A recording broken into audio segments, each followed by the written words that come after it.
Welcome to our session 3. Session 2, the party returned from the crypt beneath Mount Crystal Spire after their harrowing encounter with cultists and a wounded fiend bound by dark magics. Having narrowly overcome the fiend and its summoned skeletons, they discovered that Richter Stone had unknowingly bound himself to an unknown abyssal entity by reading an unknown infernal entity by reading an infernal contract. Back at the excavation camp, Richter sought counsel from Sister Lunara Dawnlight, cleric of Lunara, who confirmed the contract's binding's nature, yet reassured him that the divine intervention could still free him. The group resupplied, exchanging their recovered treasures for gold, healing potions, and new armor. Under Sister Nalara's guidance, the adventurers returned to explore further.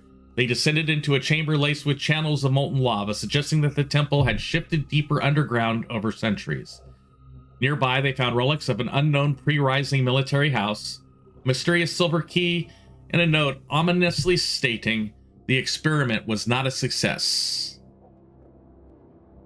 And with that, let me make sure I have the right map here. I believe I do. And I will activate it. That brings us into where we left off at session 2. Going back into currently our session 3, and you guys are up. You had investigated the right hand and upper areas. Yeah, we I think we were onto this door before we paused. Yep, that's where we paused it.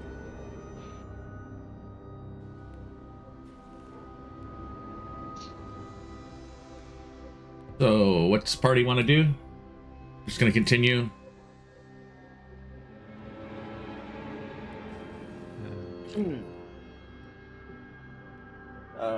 Yes, I can't remember who was leading the charge on the doors, but I believe it was Ferric was. Yes, Ferric was. Ferric was the one. Give me a moment here. I'm sorry, my Chrome is being weird. I have to go.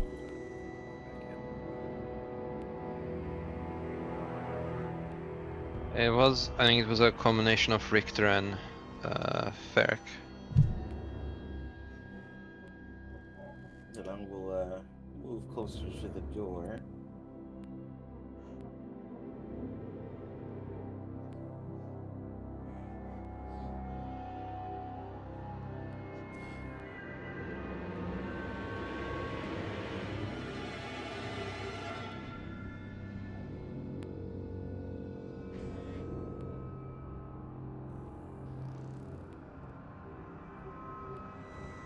So, which one of these two doors are we going for? This Okay. Is this a double door or a single one? That one is a single. Is it locked? No, it is not. I push it open. As you open up the door, you see a sarcophagus with, it's not marked like any of the other sarcophagi, which have had a symbol to their, to Lunara or Aurion, or been desecrated to Orcus, but it's got some weird runic writing on it. I step in. Can I make some sort of like history or arcana or religion check? Religion or history. I can roll history and then so we can combine. But perfect. Not aggressively above average. Okay,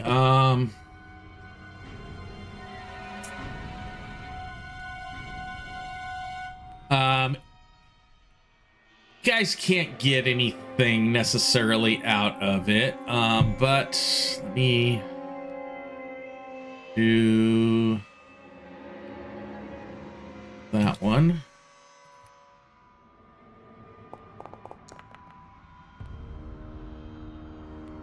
better than the sister. It's glowing in blue, the same blue glow that you see on Sister Nalara's armor. Might be an undesecrated Lunarian crypt of some sort. Maybe we should think it be. This text, it's written in a language we do not understand, right? I'm gonna look at your languages. Wish I path.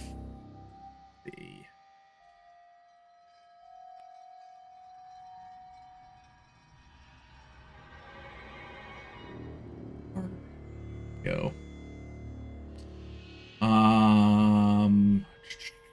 Victor tributes. Nope. Helzik tributes. Nope. And measure. None that you guys understand. Okay. You can ask Sister Lunara to look at it. And she goes in. She goes in and looks at it and goes, yes, this is written in Celestial.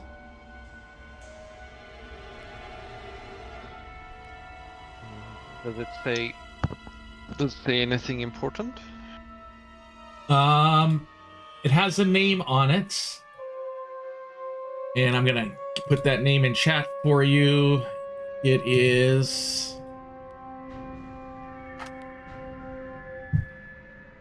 Lysandra Nightvale.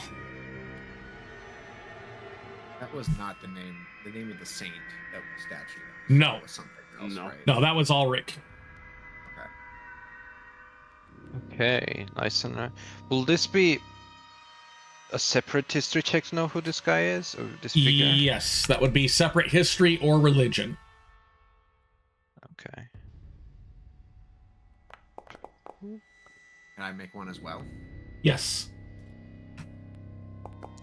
Bit better. I got a big 23.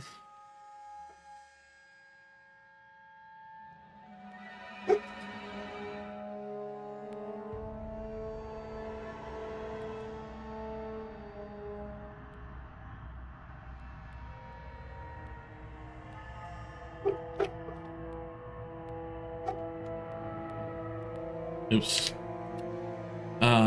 Let me just...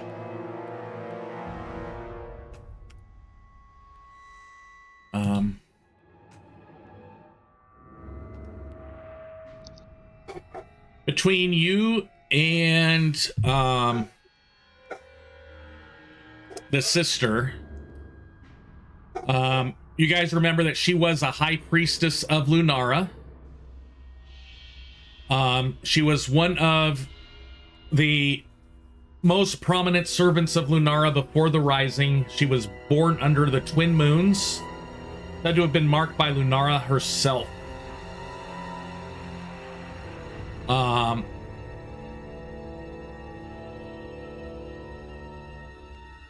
She played a key role in the setting up for the major protective spell that became the barrier surrounding the Outcast Isles.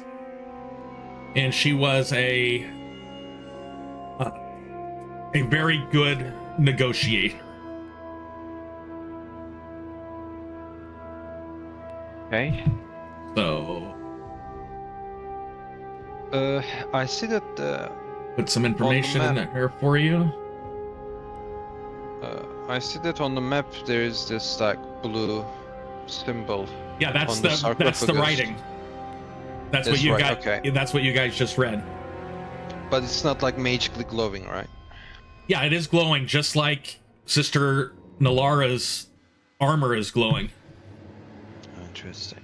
Vezir is gonna ask Sister Nalara, if you don't mind it, could you explain what that glow on your armor and same glow on the sarcophagus comes from? Oh, of course, it's a manifestation of the blessing of Lunara giving us protection. Okay. Well, at least we know that for the future, if we see those on the sarcophagus, they are probably not desecrated like some others we saw before. Belzix is gonna ask, would every sarcophagus have this initially, or only the really special people? The higher priestesses probably would have had that protection cast upon it when they were buried. Several of them died during the erection of the barrier at the rising, and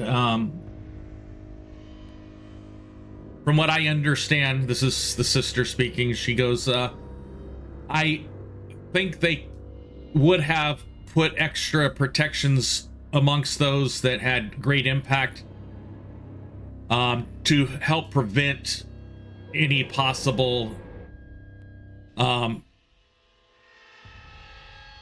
necessarily just call it desecration, but evil happening right as the rising was happening. It was a very tumultuous period, and they didn't realize that the demons were banished until several days to weeks later,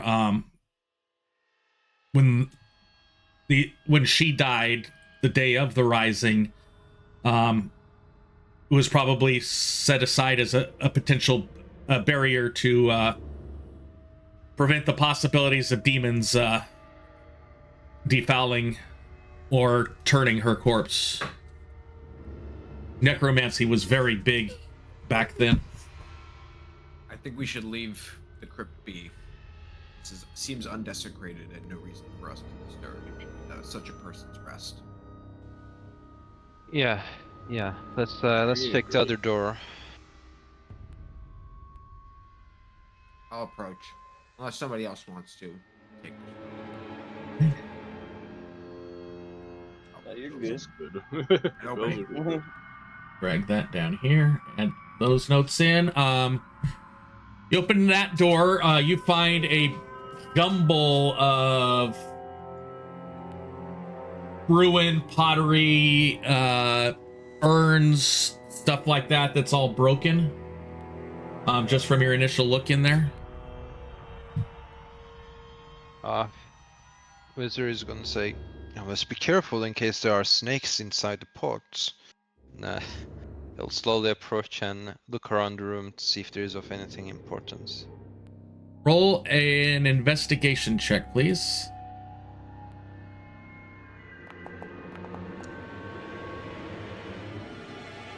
Okay.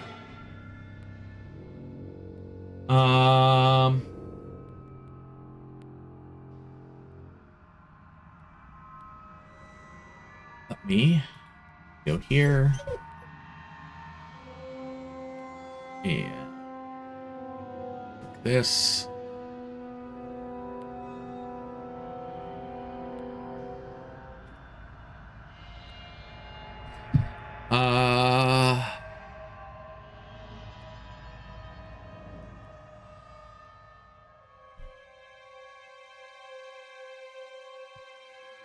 Yes, you find a set of what appears to be well-made boots inside one of the inside the junk that's there. In addition, you find, let me highlight this one in yellow, like you've gotten it. You find a blood red garnet that's worth approximately 40 gold pieces. So I will figure out how to go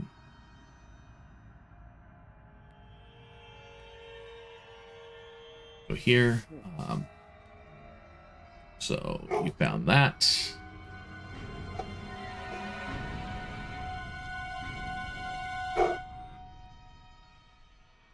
And then we'll just make a generic blood red garnet.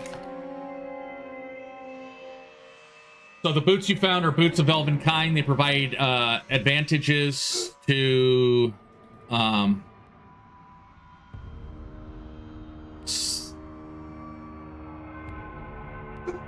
to dexterity checks that rely on moving silently. Good to know. You should just be able to double click on it and pick it up if you want to. That'd Yeah. be perfect for our stealth character in the group. Yeah, it will be. Okay. You know, thanks. The robes is already in my inventory. The blood red robes. I did not see it in the pile. The blood red garnet. No, I put that in Garnets, chat. yeah. Yeah, I just put that in chat. Okay.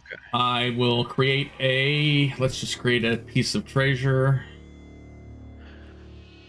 Actually, this made me think it might be a good idea to have like a party treasure, I don't know, folder, or like a character just to keep the party treasure.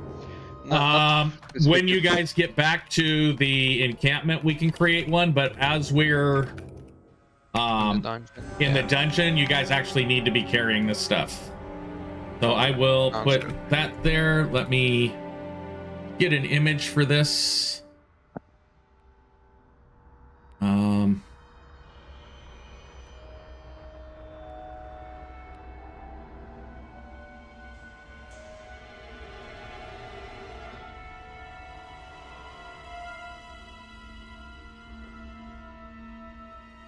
There we go.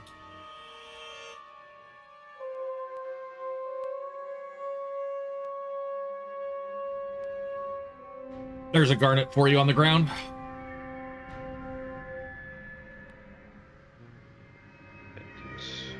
All right. Create a new folder, session 3. I've given you. Okay. Yeah. So Wizard, let's see, finds these two things you like. Mention it to the group. These boots do not require attunement, so it's as simple as just putting it on your foot, and then you should be able to benefit from it. I should not have these. I believe that goes for me too. I just put on some armor that makes me not as stealthy as I want to be. Felzik, I believe, has been the one to sneak around the most. Felzik says it is not a specialty of mine, but I am decent at it. I think you should have them, Felzik. Alright, Alright, Felzik Felzik. will accept the gift. He hasn't been wearing shoes this entire time. Yeah, these will be especially good considering they do not make any sound. It feels funny to have my toes covered. I'm sure you'll get used to it. And there's also the blood red garnet, which seems like might sell for a decent amount back in the camp or in the city. Yeah, But looks like. Alright, go ahead. No, please go. I was just gonna say you should hold on to that. Yeah, I was just going to say, looks like there's nothing else in this floor, so I think we explored everything. Okay. I'd say Quick we question: go- where are the boots to pick up at? Unless someone picked them up already. Oh yeah, I can just give it to you, wait. Yep. I'll do it this way. And I go here. Give to character. Oh, there is a give without letting others know option. I didn't know that. Oh, I need to target you first. You should just drag it on him. Oh, okay.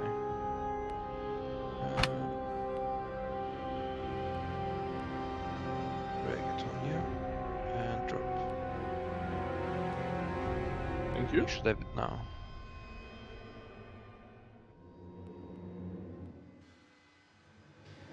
Yeah. And I also have one unidentified equipment that we picked up in one of those rooms, but we'll need a moment for me to identify that one. So we can wait for it. No need to do it now. Let's- Well, looks like this whole place is just for either getting warm or cooking food, assuming that's what this thing serves for. So I guess we can go back and check those secret passages leading down. Yeah, that was going to be my suggestion, is we go to that before we go to the big shadowy guys. Hey, let me get her and the guard down there. Boom. And guard.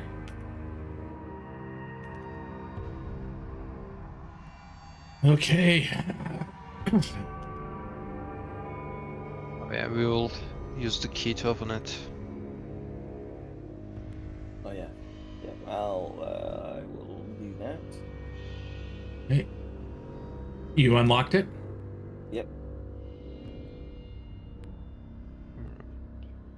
So it was Halfway. these two, I believe. It was actually, we're going to retcon it. It was only the one that was marked with Orcus that was that way. Sounds good. If you two gentlemen. This one, right? Yep. Yeah. All right. We push off the thing. Lid of the sarcophagus. Okay. Wizard will say. As you do that, again,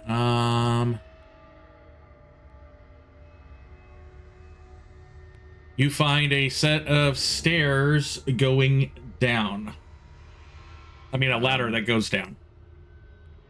Richter, you want to go first, and I'll follow you, Well, or should we send Owl down there?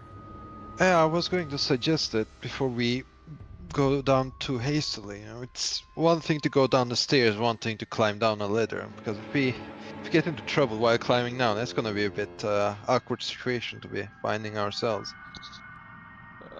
I am all for sending your bird friend down first. Okay, let me verify that I've given him vision. Yeah, Wizard is going to open his spell book and mutter some arcane words as the owl pops above it.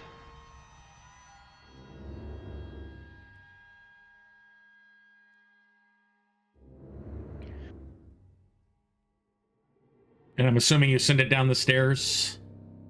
Down Yeah, the... I'll send it. I'll send it down stealthily. Okay. You have your character selected and then click tab. It should select the owl for you. Let's see. Okay. I can control the owl. You should be. Just, it's already in the. I already put one in the scene for you. Oh, okay. Because the way I've got it set up right now, if one of you teleports, everybody's going to teleport. Oh, I see. So, in so that case, select your character and then hit tab, and you'll see where I put the owl for you.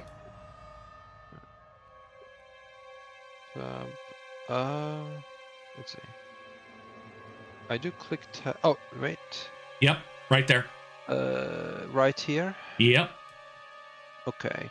I do have vision, but it's a gray vision, not like the one I have back there. Because it's dark. Okay. Oh, so that's dark vision. Okay. Yep. Let's see. Okay, so I see this giant sarcophagus and a room with two pillars. No enemies. Well, I guess I will use the owl to do a bit more detailed look around the room to make sure there is no ambush waiting us. Nope. All it sees in there is a sarcophagus. It did originally, it looks like, have the symbol of Lunara on it, but that's been scratched out, and the symbol of Orcus that you guys have noticed, it has been chiseled into the top of it. It does appear that there are two torches on the pillars that Oops, I wasn't supposed to turn it on. On the 2 pillars, there does appear to be torches that are there that are unlit. Okay. I think after seeing what this room has to offer, Wizard is going to dismiss his owl. So I can delete it. And then he will look at the others and say, okay, looks like this ladder leads into supposedly the most grand sarcophagus room I've ever seen in this temple yet. But it seems to be having the same Orcus, desecration on the tomb. So whatever is lying in that thing might be undead, most likely. So whatever is waiting us, it is trouble, I feel like. Well, at least there's no cultists. You want to look at the bright side of things. So I guess it comes down to whether we want to face whatever's in this area, the shadows first. Not important. So if we are ready to face whatever the danger is, we might get something useful out of it once we defeat the, this hypothetical monster. I'm for going down here first. Yeah, it seems like it's laid out, and the way we should handle it. So I am as well. I'm good. I'm game. All right then.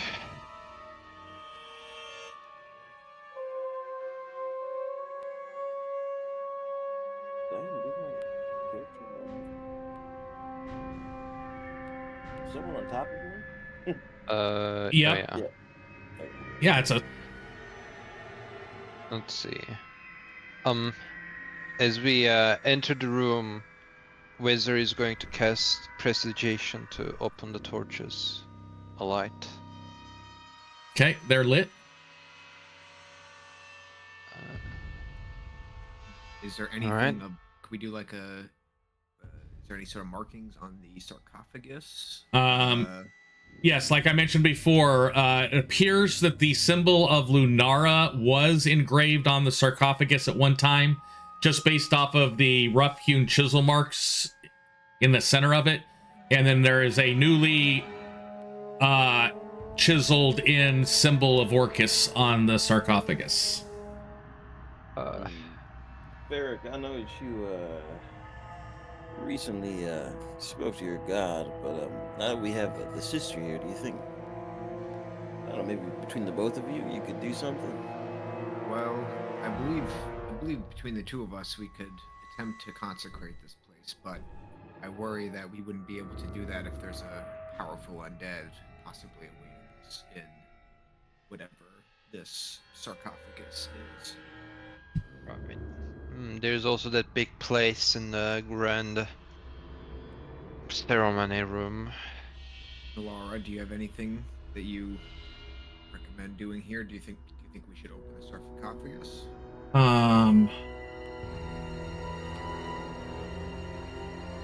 She goes, if there's anything from Lunara still present, I would like to get it, and potentially, like you said, give us back our, kill whatever evil is in here, if there is. Okay. Before we open the sarcophagus, let me take a look around the room in case there is anything important here. Wizard is gonna just do a quick investigation to see if there's like any hidden plates or doors or anything here.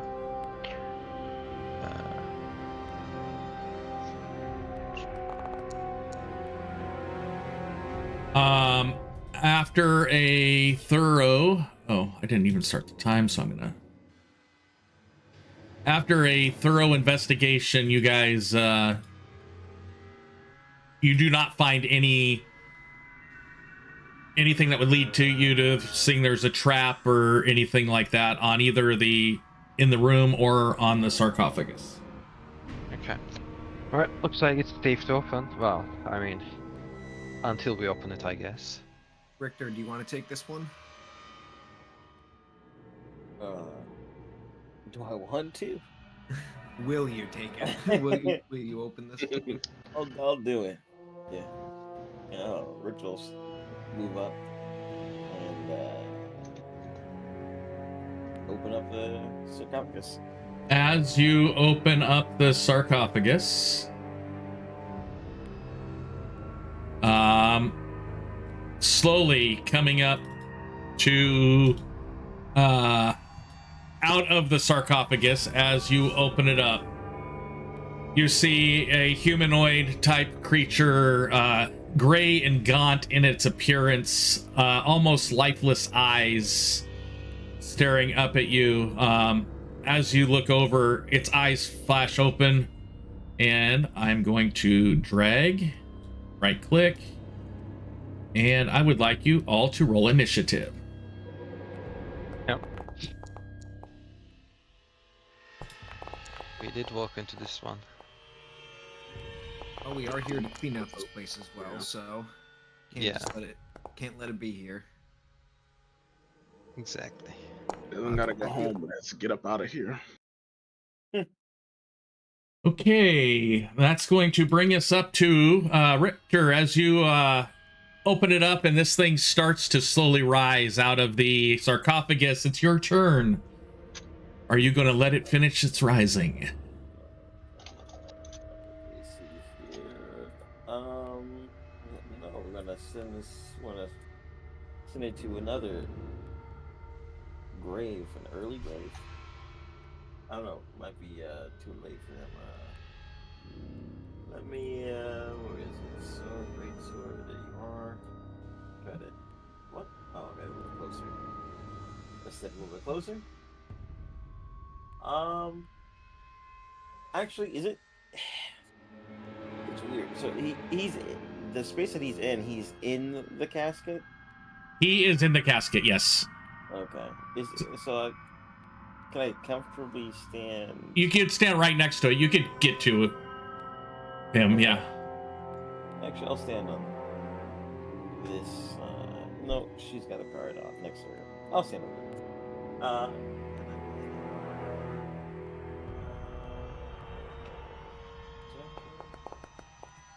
Oh, good. Good. Now also do good damage, please. Middling. 8. Give him a good slash. Okay. So go to sleep, please. Oh, my God. And that takes us up to Vezir. Alright.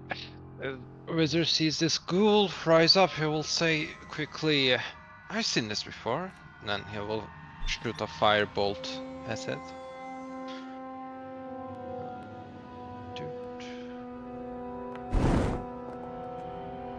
It was a natural one for a moment there, but it turned around. Let's see. 18 hits, I'm assuming.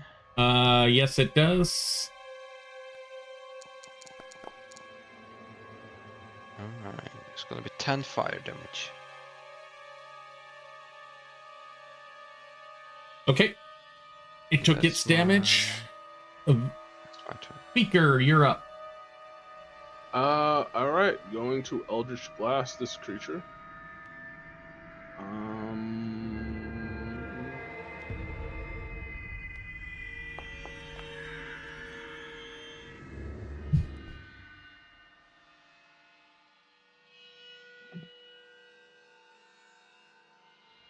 17 hits. Mm-hmm. Yes, it does. For 10 damage. And that is the end of my turn. And yeah, because you guys definitely got the jump on it. That's the end of everything. Everybody's turn.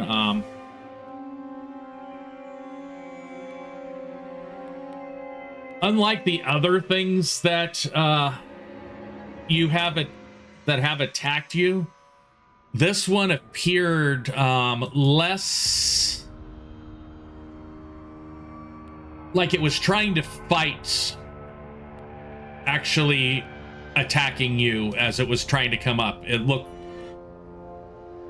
had a different feel to it. Like it was not fully not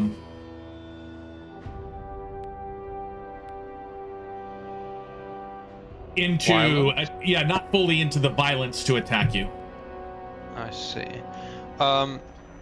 Weather is going to, just to be sure, he's gonna like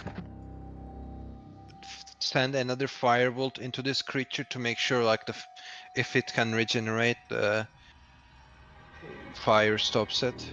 Okay. And after that he will look inside the sarcophagus to see if there's anything of importance in there other than this corpse.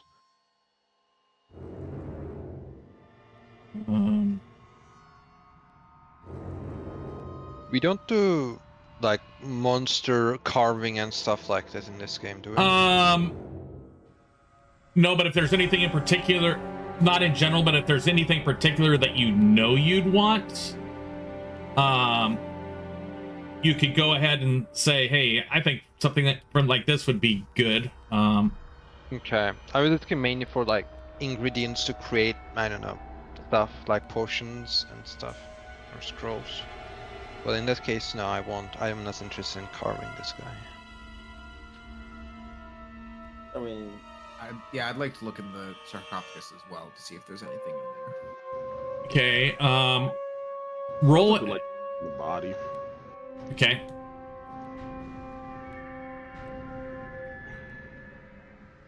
Let's see. You want an investigation check? Yes. For those looking in, Felzik, you said you were looking at the body in particular. Yes.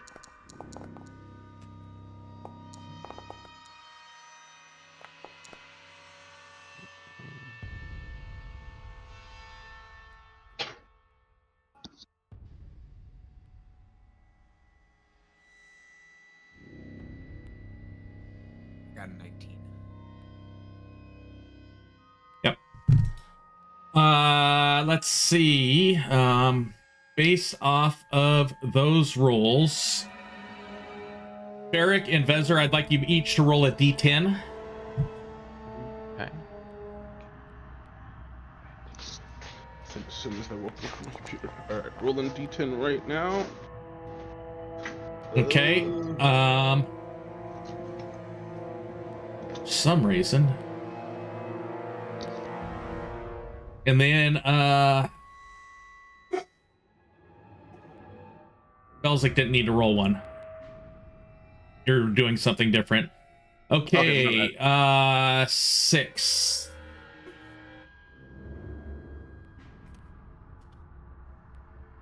This is for me. Oh no. No, it's not a no. This is which items out of the 10 did you guys find is what I just rolled for. Oh, I see. Interesting. May test myself a little bit. question, would there be another item in there if I do another investigation check? No. Too late. Too late. A little too late. It's too late? I see. Is that, okay. Just want to know how the system works.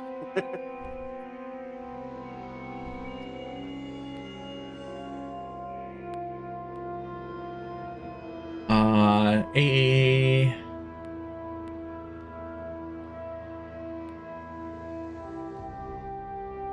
1.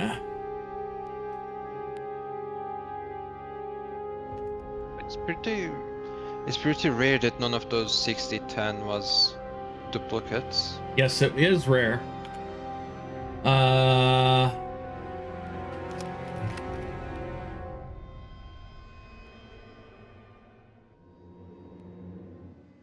gonna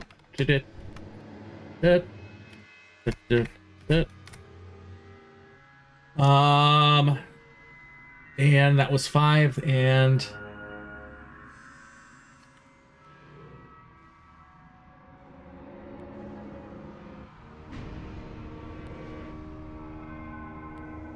so in general in the casket you find a lot of stuff. Okay. Cracked moonstone ring, an obsidian amulet, a bone carved idol, a crescent silver pendant, some coins, and a damaged holy symbol. I'll get to those descriptions in just a second. Speaker Felzik. In the belts of the ghoul as it was rising up, it had, I'm putting it in your inventory, a nice shiny dagger. Is the dagger, does it have any symbols on it? Can I recognize if it's from Orcus or Rune? Yes, That's where the dagger is etched with symbols of both Lunara and Aurion. Okay. So Felzik will say, it seems like they're using the corpse of the people buried here. If that hero is buried here deeper within, they may be trying to corrupt it, make it into one of these monsters. That would be truly terrifying. And when you pull that dagger out, Felzik, Lunara goes, that's one of the ceremonial daggers that they give to us when we become full priests.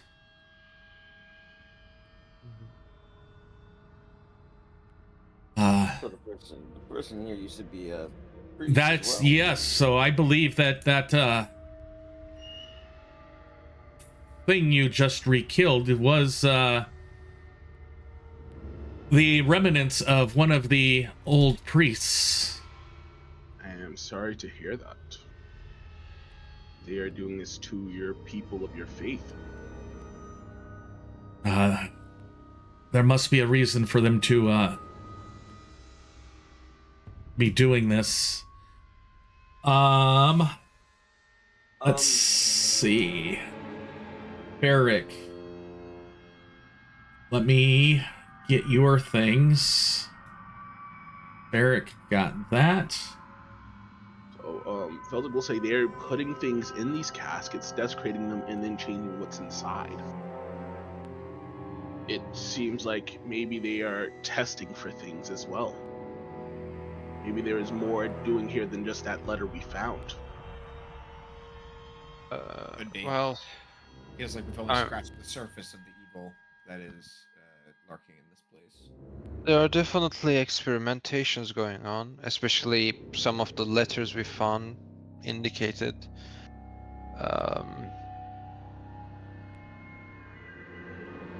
How do I want to do this one? This one is gonna be, call it this. So I gave you one thing so far there, Barrick. The second one I'm giving you shortly here.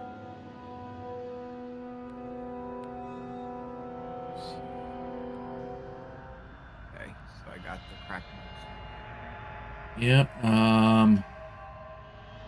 I'm just trying to find a picture.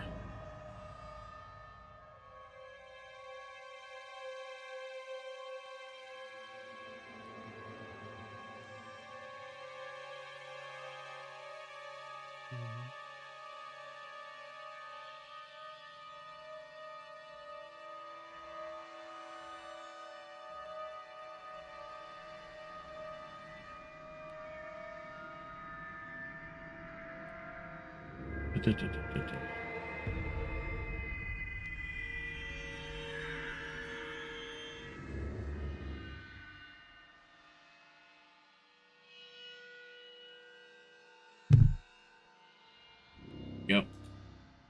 Select. This is a.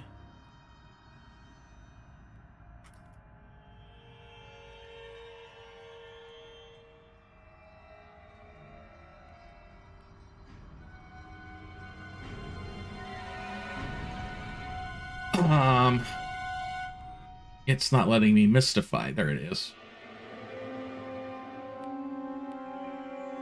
This is a obsidian. Okay, so your second one is here. So those are your two things, Ferric. Oh wait, I got only see one. I just gave you a second one, I think. Inventory, it's down. Did it show up there? There it is. I see it. Okay. For Vezir, I'm going to open up your inventory. You get add gold, 20 gold, and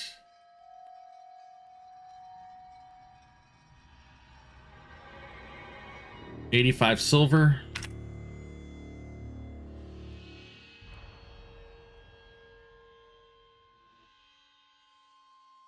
I'm rich now. Except it didn't give it to you. So plus 20.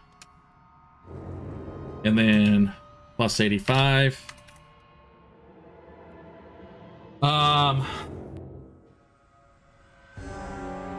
The equipment. Holy.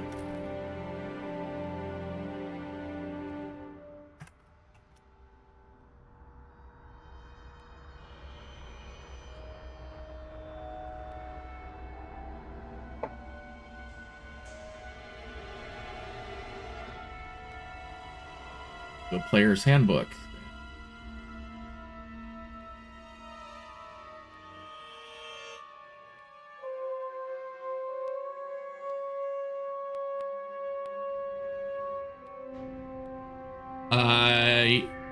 You get a holy symbol. That holy symbol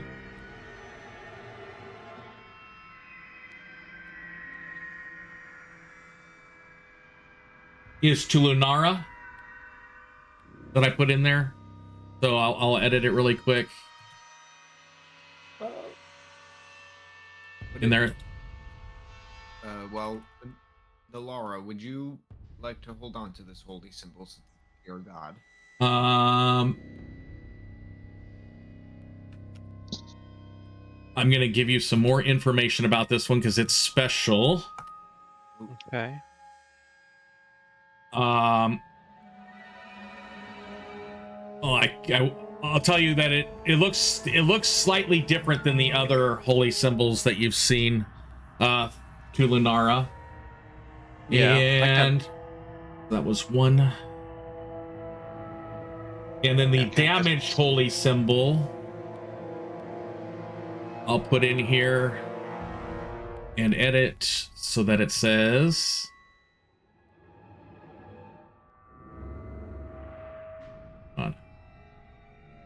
damaged holy symbol, and it is number 6. Click that, and we're gonna damage holy symbol to Aurion, and we're gonna mystify that. So both of those are slightly different than the regular holy symbols you've seen, with some identification. You may be able to figure out some special traits on those. So that's what you guys are able to find in here. Lunara not Lunara, Nulara says, I think that they weren't able to fully desecrate this crypt. When we get back, we'll send down more of the archaeologists, see what further they can uncover to see who this priest or priestess actually was. Sounds like a plan to me. Yeah. We should possibly press on. Yes. Before we worry about consecrating any of this area. Yes, that sounds that may take time. highly recommendable. I do have a question. Yep. Nulara, you said this dagger that Felzik has is the same dagger you have? Yes. You have a dagger that also has the Dawnbringer as well as Lunara? Yes, part of our raising to priests and priestesses they're both considered the gods of light. It's to help us drive out darkness wherever we may find it. We do have Lunara and Aurion's followers work very closely together.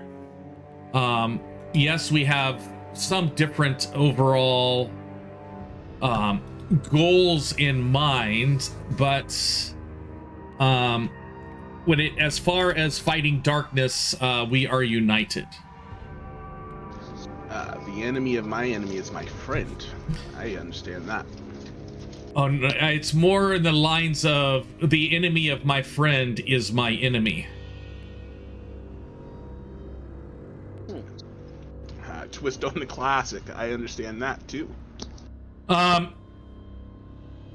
anybody that's is trained in religion, you would know that during the pre-rising period, the worship of the gods was slightly different than it is today. The gods of light, we'll call them quote unquote the good gods, their followers banded together, and it seemed like their associated gods were working more closely together, specifically to help drive out the demonic incursion. So think about it as conscription during a major worldwide conflict. It was a lot more efficient to do joint training to get them ready for the battlefield.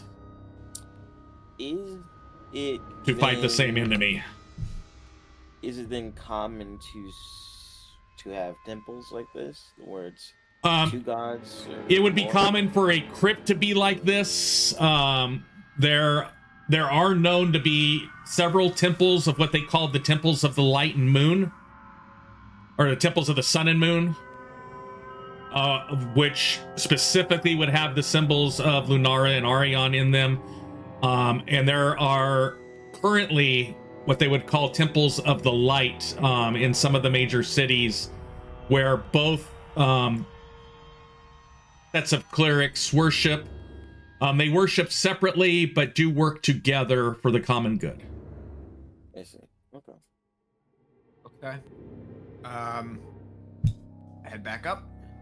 Yep. So the stairs should get you back up on your own. And there's no, I remember, I thought there was a second ladder on the other side of this. No. We said there isn't, because that one, Okay. that one is to Lunara. Okay. Yeah. So if I remember correctly, there should be nothing else in this place. Only the big, big ceremony location with the two monsters is left. I believe you are correct. That's right. Time for the main event. Yeah, I think we let these ghosts know who means business. Pick up my key. Unlock it. Unlocked.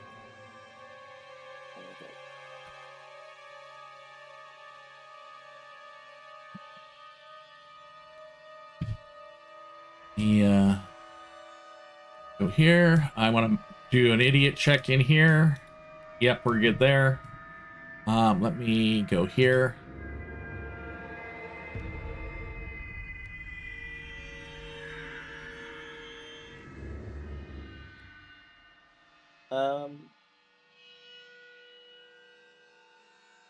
And you're gonna unlock that one too.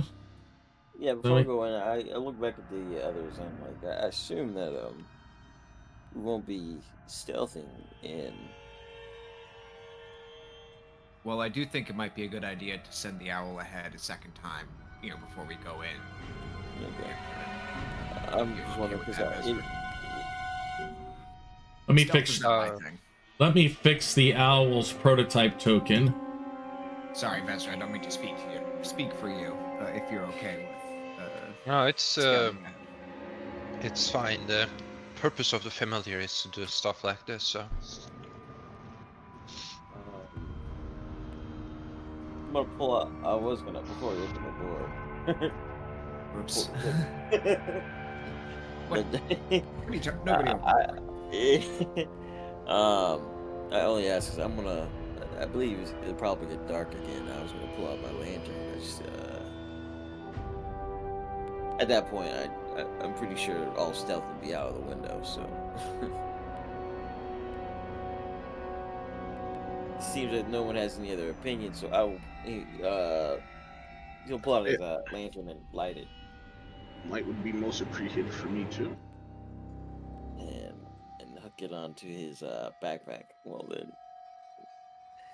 lean the light to go around. All right, you ready? Yeehaw. All right, here you go.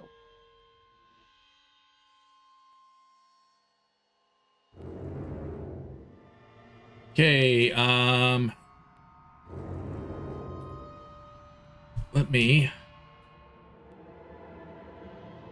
get those guys moved up. Gonna get them up here for a second. Let me fix prototype token for Izzy also.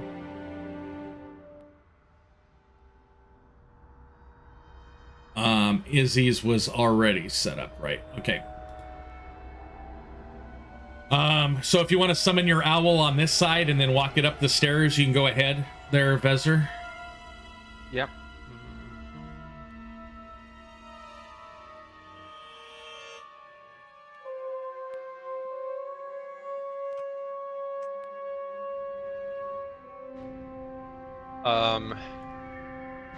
Let me make a stealth roll real quick.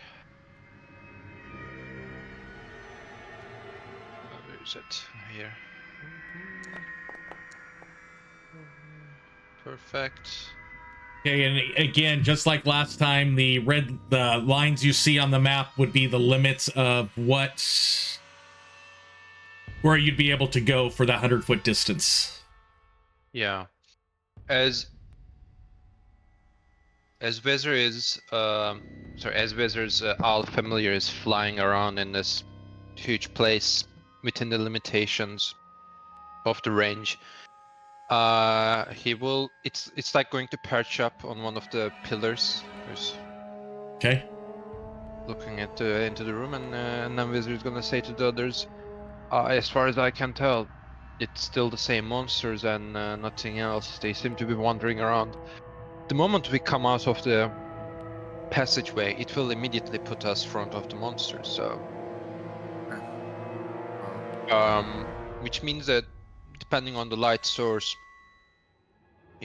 they might see us from a distance.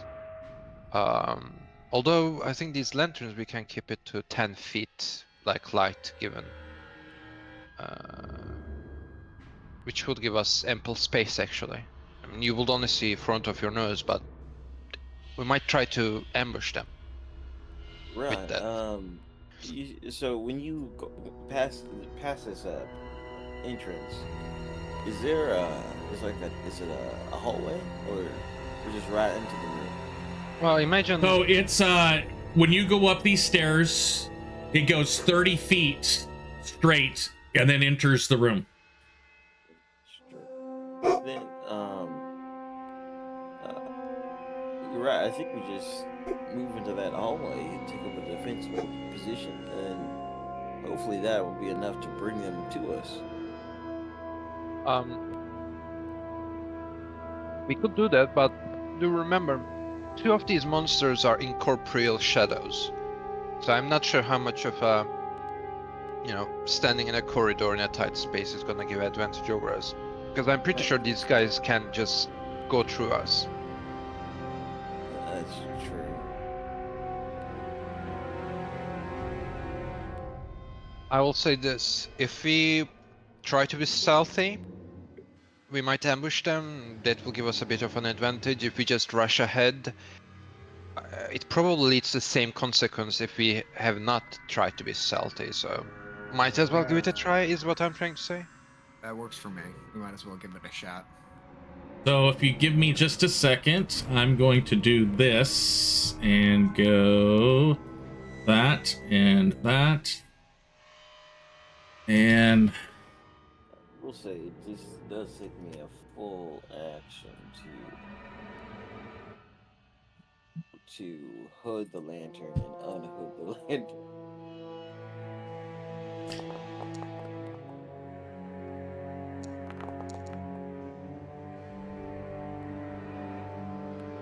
As before, I will dismiss the owl once I'm done with it.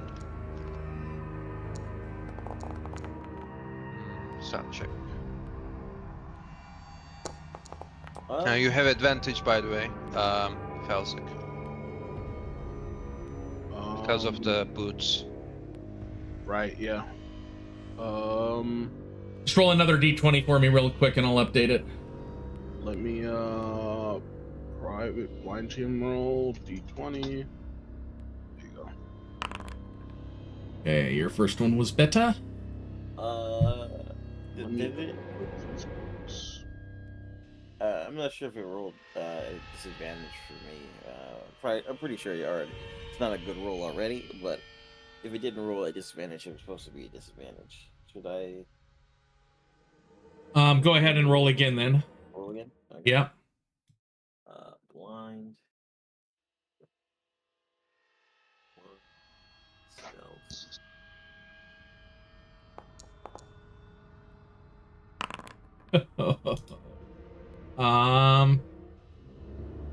Obviously, that was great, right? Nat 20. Yeah, of course. Probably was nat 20 the first time. Oh no, there were no nat 20s. Sorry. Ruined I the accidentally mix. clicked forward on my keyboard. I did not mean to go into the That's next fine. room. Go ahead and go in there. So I would like Richter to go in also. Yep. Ferric, go ahead and move yourself up 1 square. I did not mean to do that. I am so sorry, party. Okay, go ahead and move yourself up 1 there, Richter. Both of you move up 1 more. Next, I'd like Vezer and the speaker to go in. Speaker, move over 1, then up 1. And Varric, Right. move, Yes. and then both, and Varric move up 1, and then I will bring in the last remaining 2.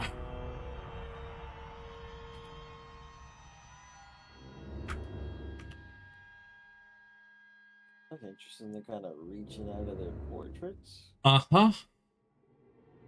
Those are their slappy arms. They do look slappy. Yeah.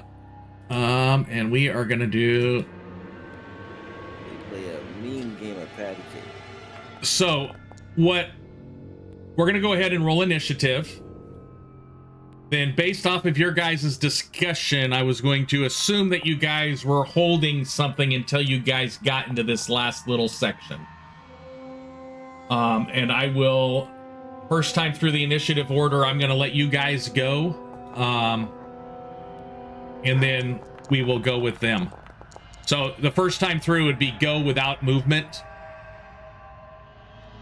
Assuming that this is your movement. And then we will go after that. So our first one up would be the sister. And she is going to...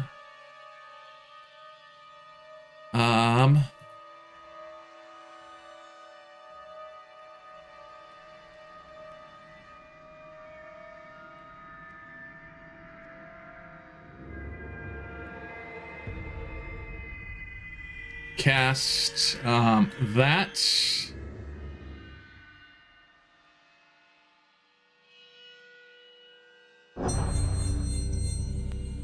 which is going to bring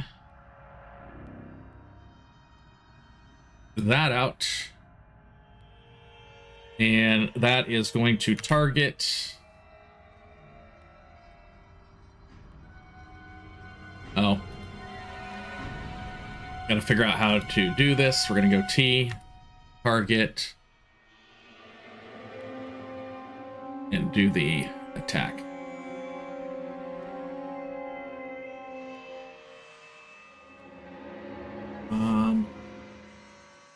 Should do the attack.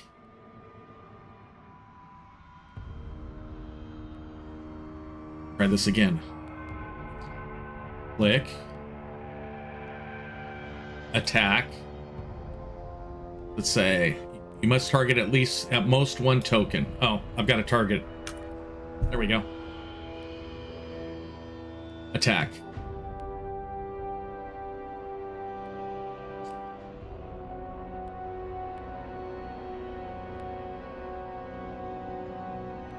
Attack.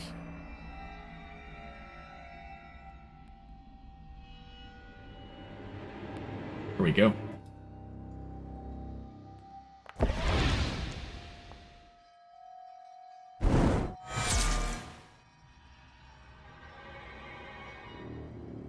I'm not seeing the damage. I mean the 2-hit roll. Oh, that's weird. See if I see it in my other one. Did you manually set up the spell? No, it says it's a +5 to hit. So something must have got goobered when I did that. So she's gonna do a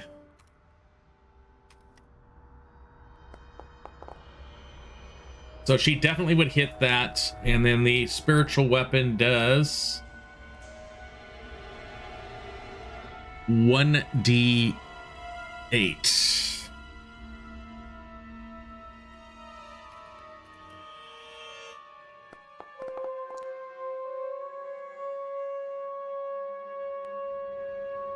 So you see the scythe come down and swipe at that ghoulish creature that is there, and that would be her turn. Oh, that's muted. Plus her spellcasting modifier, right? I already did. For the damage. Yeah. Okay, I'll give her the 5 more. Next up is Ferric.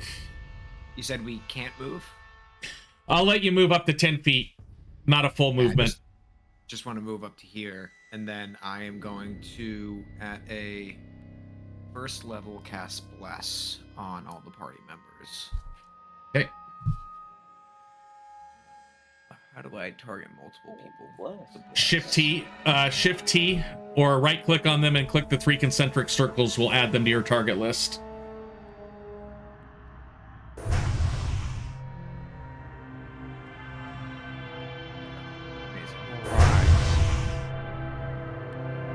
Okay. So that is, I do that, and I return. It tingles. Speaker. All right. The speaker's gonna follow up with the sister and attack the ghoul that is and attack the same ghoul. He's on the first bonus action cast Hex on the ghoul. Mark target. And then he's gonna cast Eldritch Blast on it. Oh no, Falzik is cursed by a demon. What was that sound? 13 hit. That's... 13 does hit. Nice. Alright, big damage. Whoa, as little as it comes. And then the hex damage as well. 1d6. Yep. Oh, 1d10? Oh, That's certainly helpful. 5 extra necrotic damage on it. I don't know if it's effective or not, but... And that is the end of my Yeah. turn. Did this- Did the necrotic damage do anything to this ghoul? It Does it seem appeared, like it appeared to take damage from it, yes. Okay. Good to know. Vezir. There's some life in that ghoul. Okay, does this ghoul look bloodied? Yes.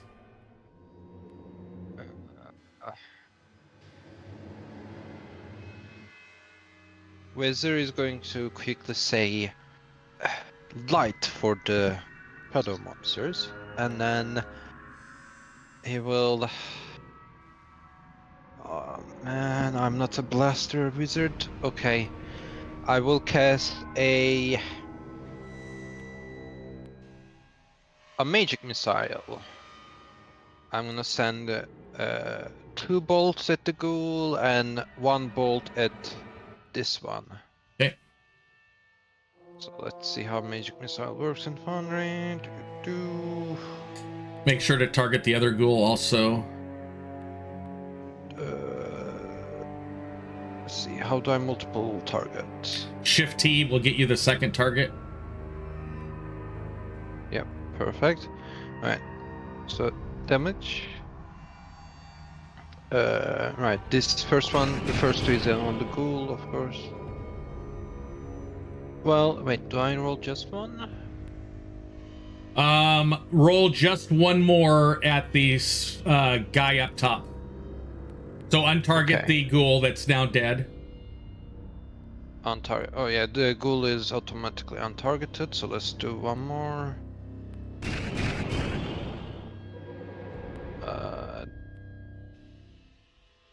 Did it do it 3 times for the big guy? No, it only did one more. So Okay. so the top one took 2, the bottom one took 1.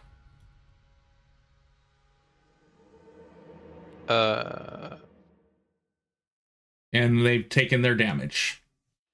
Okay. So yeah, as Wizard opens his spellbook, he will weave arcane sigils, 3 small arcane sigils on the sky, and then like arrows passing my whoosh, 3 darts will fly, 2 into this one, taking it out, and now 1 into the creature. Mm. As I will actually move. I will move. Just 10 feet at most for during this round. Oh right, this is ambush run. Oh, never mind then. I want to move. Okay. It's And gonna that be my brings us turn. up to the guard, and he is going to just move 10 feet. He has no ranged capability, so that is the end of his turn. Bringing us up to Richter. I will move forward. Actually, Maybe I should have left the ghoul for you. You can only move 10 feet because this is ambush round. yeah. Richter's fine. got some range stuff though, doesn't he? No, what? You got no hand axes? I mean, that would require me to.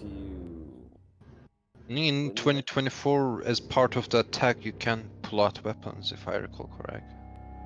Yeah. Even if I'm two-handing a greatsword. Well, you don't need you 2 need to... hands to hold it. You need 2 hands to Yeah. swing with it. If Oh, you had a exactly. sword and shield, it would be harder, you know. But yeah, you can hold it. I with see. 2 hands. All right. Well, then, if I got javelins to toss, I could do it from here. Let me check the range on that. I gotta go a little closer. All right. I think steps. You're 30 feet away. You were 30 feet away from. You're now 25 for the one on the right, 30 feet from the one on the left.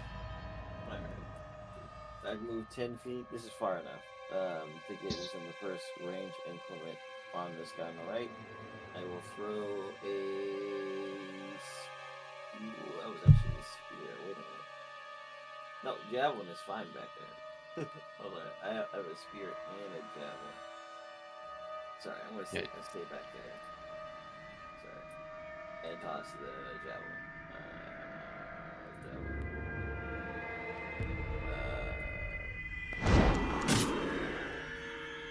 That's terrible. Misses. Okay. That's my turn. And that brings us back to Sister Lunara. And we will select her.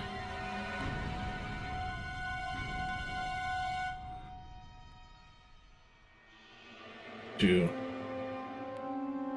look at said spell.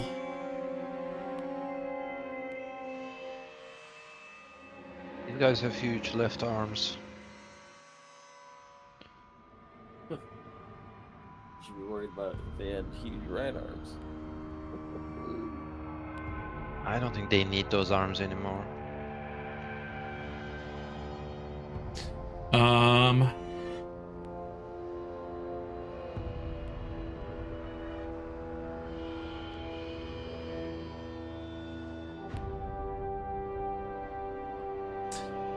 Can't, but it flies, so I will go ahead and drag it. You see the weapon lift up off the ground and go. This is about 4.5 feet. This wall right here. There are stairs on both sides, so you saw the spiritual weapon lift up off the ground.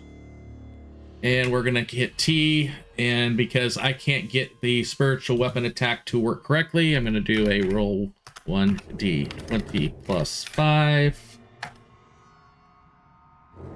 You gotta put a space in there.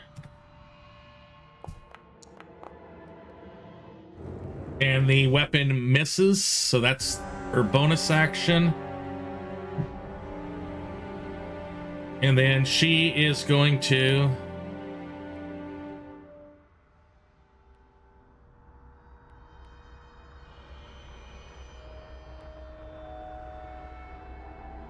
move over to here. And then T for target.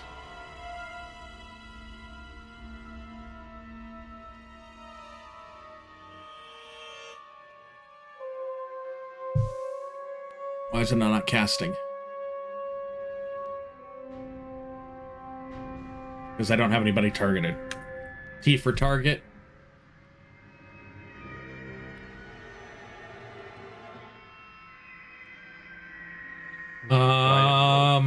She is, let's see if it attacked.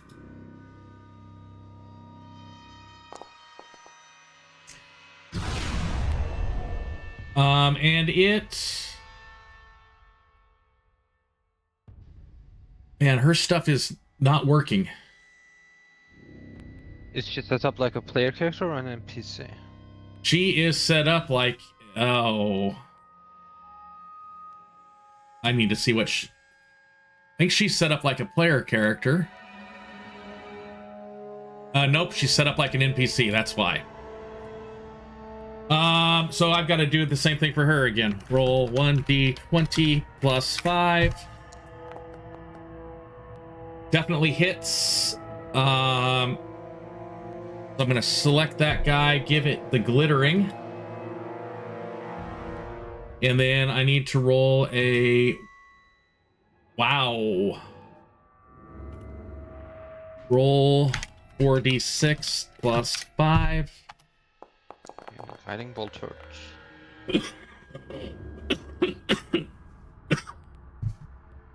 Does it seem like radiant damage is more potent against these enemies?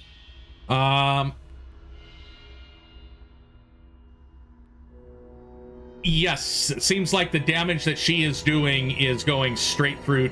It actually seems to be doing more damage.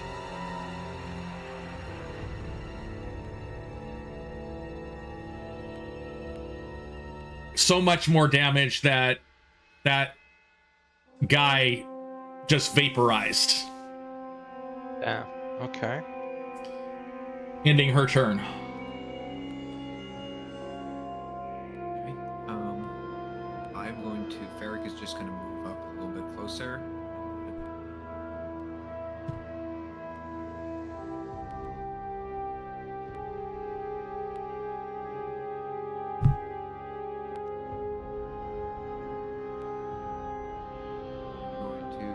Just Sacred Flame. Yeah, so it needs to make a DC 13 dexterity saving throw.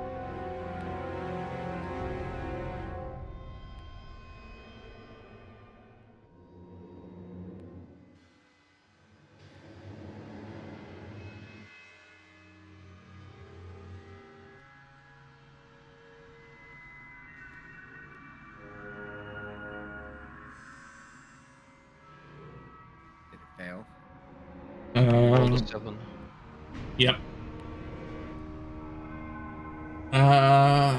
Da.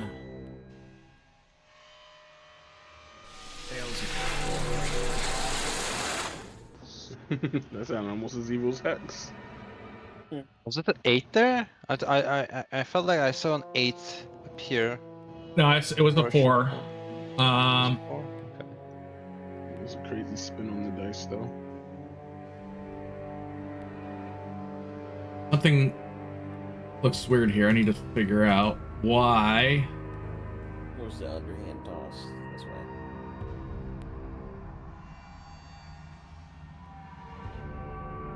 We are glowing like angels out here. Okay, we're gonna right click on him, and for some reason it did not automatically apply the damage, so I just applied it for it. Anything else? That is my turn. Okay, and that brings us up to the speaker. All right, bonus action, going to move the Hex over to the other shadow. And going to Eldritch Blast it. 12 hits. Yes, it does. All right.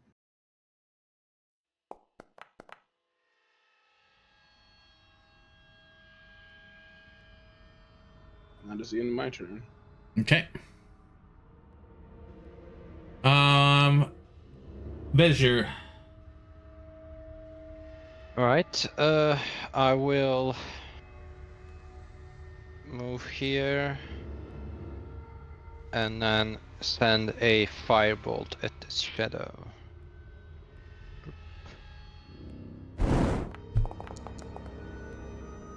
Ooh. And you Unlucky. miss. Yep. It goes wide, and that's going to be my turn.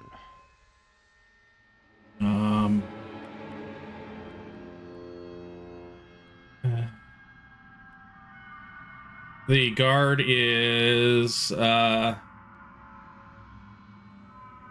going to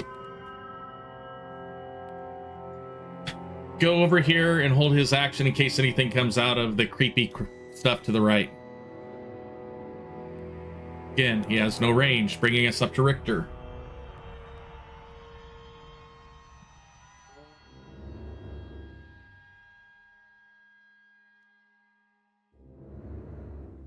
Would I be able to? I have to take the stairs, right, to get up there? Yep. You can also jump as part of your movement. Well, let me see what you've got here. We got control. I will let you, if you pass a athletics or acrobatics check, go to here and then jump up as part of your movement. Or so which one do you want to do? And I'll set it up in chat. We'll do athletics.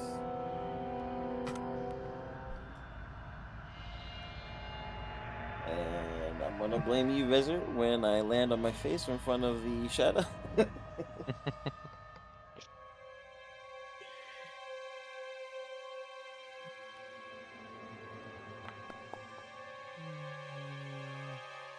Alright, that's pretty good.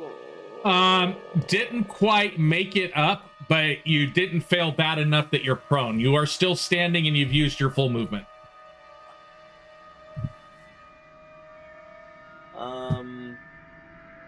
Okay. I will swear underneath my breath and fumble out a javelin and toss it.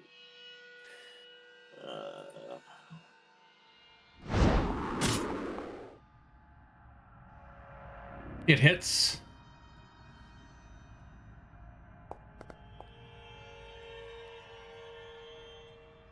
Oh wow. And it's dead.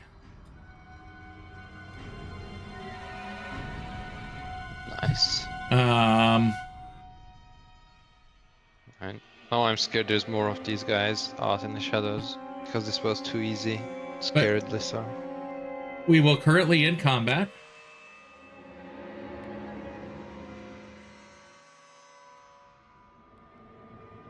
And we'll ask ourselves, what are we going to do here? Well, first of all, do we see any torch places like Unlike the things? other rooms, there are no torches set up on any of these pillars. I Okay. would like to approach the altar up here and do a relation check. Yeah, I'll go next to you. So, Ferric, Interested in this stuff as well. as you step up there, the symbol on the ground starts to glow.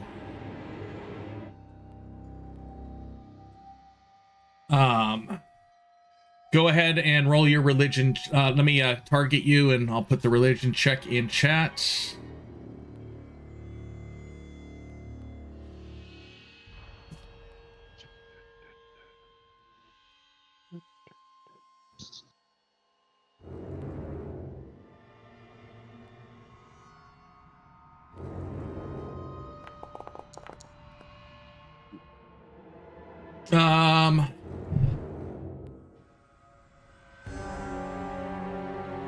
What specifically are you looking for?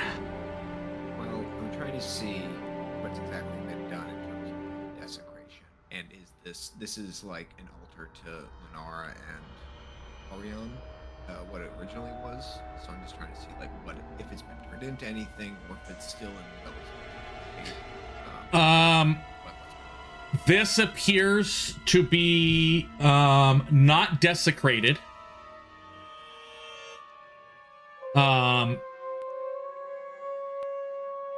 It still does appear to be this appears to be an altar to Aurion himself.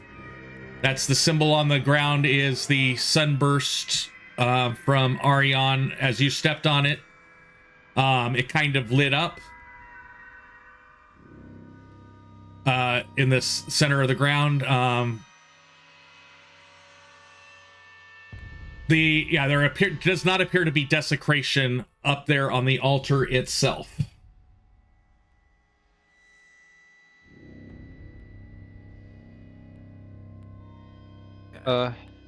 Anybody else? What else you guys got? Yeah, I'm curious. Can I like make an Arcana check to see what was up with like light shining up the moment he stepped on it?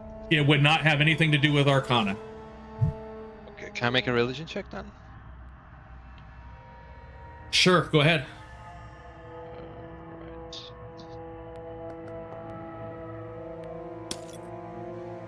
You've got no clue. Let's see. All you know is when Ferric stepped up there, the light lit. Okay. Okay, do we before we investigate this room, maybe we should check the darkness in both sides to make sure there's no more monsters in there. That works for me. Wanna all go down one way together? Well, I think we should stick together in case Yeah. there is more. So Ferric, as you step off of that center area, the lighting goes out. Okay. With that, Vezir, your religion check comes into play, and you believe that it sensed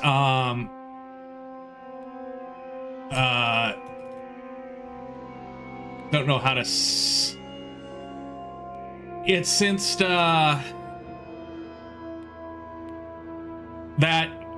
Ferric has some sort of ties to the gods, and it was illuminating him like it would illuminate a priest that was getting ready to preach up there at the altar. Okay, interesting. Maybe I should, once we're done exploring the sides, I'll say a prayer. So the guard's gonna stay and watch your back from the other side as you guys explore. That looks like the left is the direction you're going. Fine with Yeah. me. Yeah, I'm slowly just gonna look around, make sure everything is safe. Her weapon is gone, and I'll recreate her as a player character in between sessions if we need to.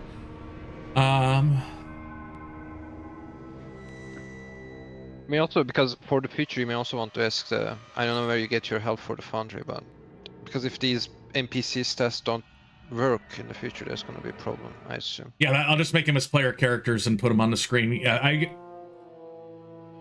I got no clue why that didn't work, because I built her the same way that I built others. It's like the guard's attacks worked, her spells just weren't working. It wasn't rolling. I got to figure out why. Okay. But I'll do that during some downtime.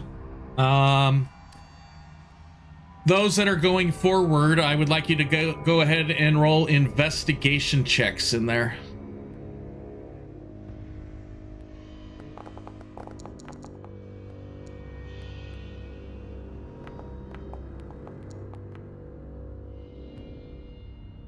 Okay, got that. I got yours, Felzik. Felzik, I would like you to roll an investigation check also.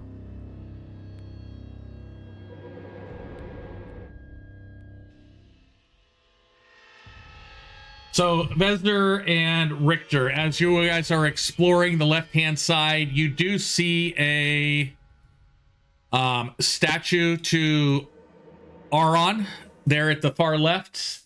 You see a set of stairs that are covered with rubble up at the top. It looks like it used to go to another room that you can't figure out.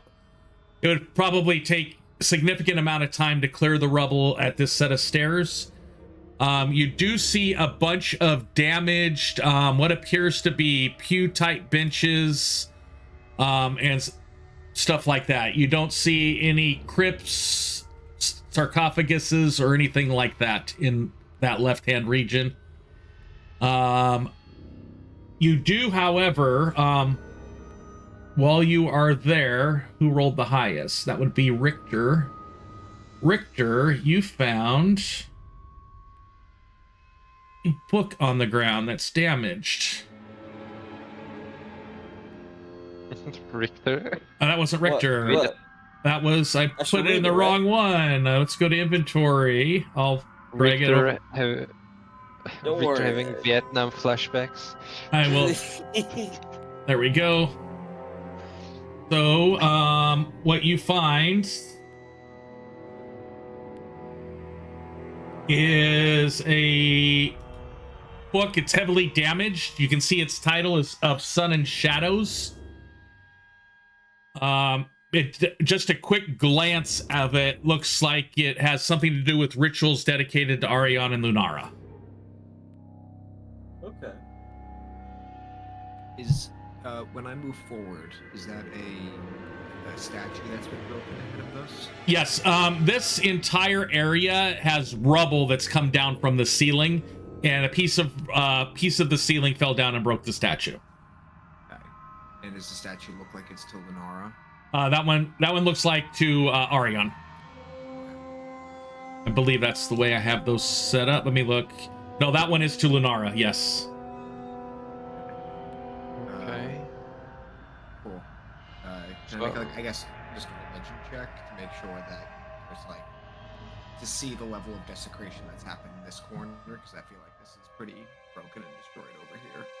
Or, like, if anything bad has happened here. Go ahead, and I'm going to bring Sister over here with you. Go ahead and roll a religion there. Can I ask the sister for the help action since she? Yes, so go ahead and roll at advantage. Ooh, big nat 20.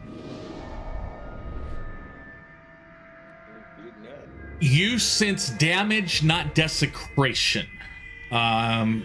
You still sense that there is a tie to one of the two gods of light still here. It's not desecrated. It just seems to have been damaged over the last couple centuries. Cool. I guess we move on to the next side. Yeah. But Felzik, on the ghoulish creature in front of you, it had nothing. It had scraps of cloth around it.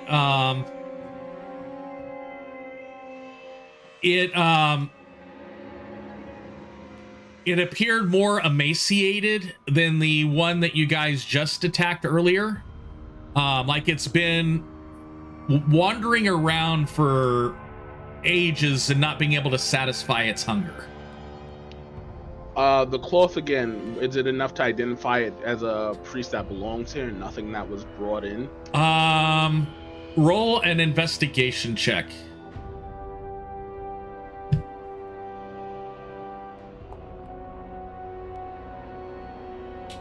This does not appear to be priestly garb. It appears, with that roll, it appears similar to the cultist garb from up above. So as the group is passing by to explore the other side, he's going to call everyone over just to point that out. He's like, this one doesn't belong here. This is not a fallen priest, but a cultist.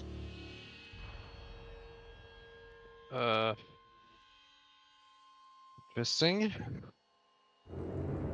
I wonder if their goal was to, because this is deeper in, maybe their goal was to find a way to turn their cultists, their own numbers, into these creatures. Can I make some kind of check to see if this was like maybe a curse or an experimentation? Get some clue.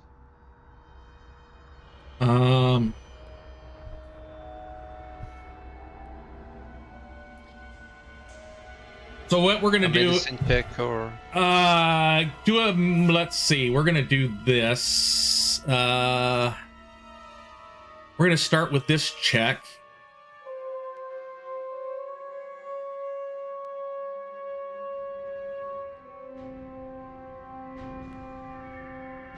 oh yeah, I see it. Let's see. And then with the results of that check, I'm going to have you roll this check.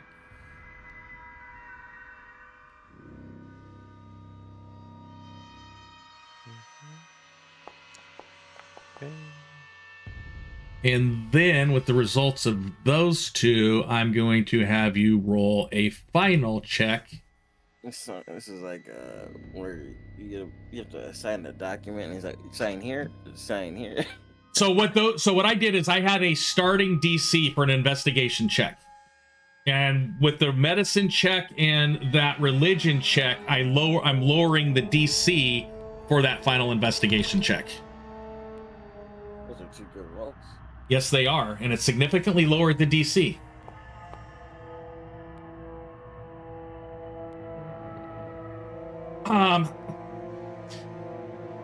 From what you have seen in these crypts so far, with the clues that Speaker Felzik was able to determine that, hey, this looks like a cultist, the cultist that you attacked upstairs, the little bits of notes and stuff like that you have found in here, you believe that this was let me pull up the notes that you got last time.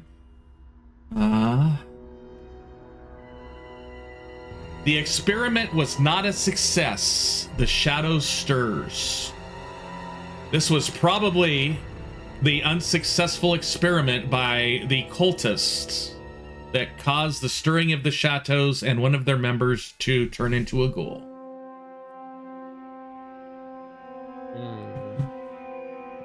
Interesting. Okay. So even though there's been desecration down here, it looks like they may have been at the beginning efforts of that desecration. The first room, that was the only true strong undead in there. The one that had the wrapped mummy and stuff like that.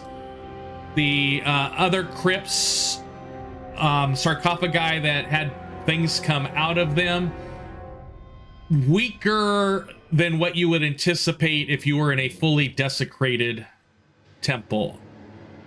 The oddball out of this whole thing from that great series of rolls you just did is, why would there be something associated with the infernal side versus the abyssal in one of these rooms? What was the purpose of that imp? What happened there? That's the question that's still raising in your head after that. Okay. So, as Vezir is thinking out loud these things to himself, also to give some insight into his teammates to know what he's figuring out, he'll just say, these creatures do not equate with the demon we found earlier. It's either conflict of interest or something else going on. Wonder if the demon was here for some different purpose, like they were attempting to gain access to this area for some reason. Could be it. I mean, I'm not so sure. There might be something important here, but as far as we can tell, this is just Oh. an old temple. Well, let's see what's on the other side, and then Laura and I can attempt to perform a ritual to attempt to help start consecrating this. Feldic's just gonna mention the imp creature also had that thing on him that Richter picked up, which means Do you mean the contract? the contract. Yes, so it must have been carrying the contract with it. Wonder if it was trying to give the contract to like the ghoul in here or something. Yes. I don't think these ghouls are capable of communicating. They are mindless beasts. Perhaps there's something else down here that can communicate. Then Well, we should be on guard for it. that might be true. There's that room behind the rubble, but I doubt that's the one.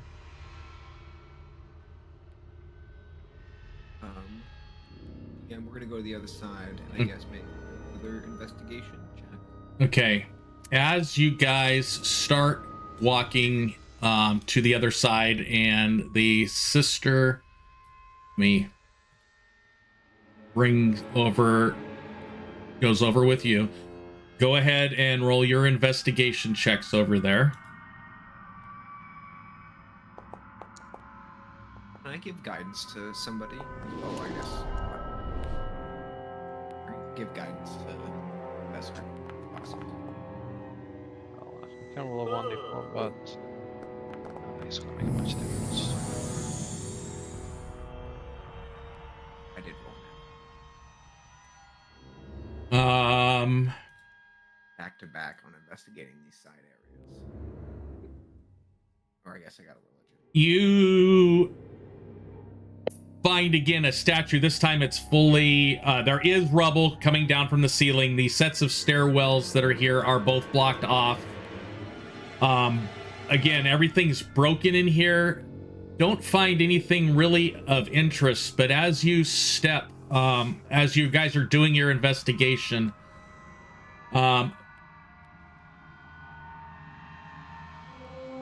everybody, let's see, investigation, religion, investigation. Yeah, let me look at your passives.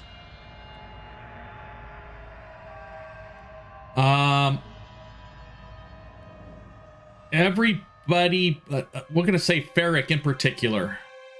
You see Sister Nulara go rigid. The symbols on her armor start to glow, and in her voice you hear her eyes shut, and then from her mouth you hear the words, "Paths unseen await your tread, guardians sleeping, neither living nor dead. When ember moon darkens and Demos hides its glow, the path you take decides who will reap or sow." Then the runes on her chest go back to their normal light glowing. She opens her eyes and continues along with her investigation. Well, Control C and target her, and this is what she said.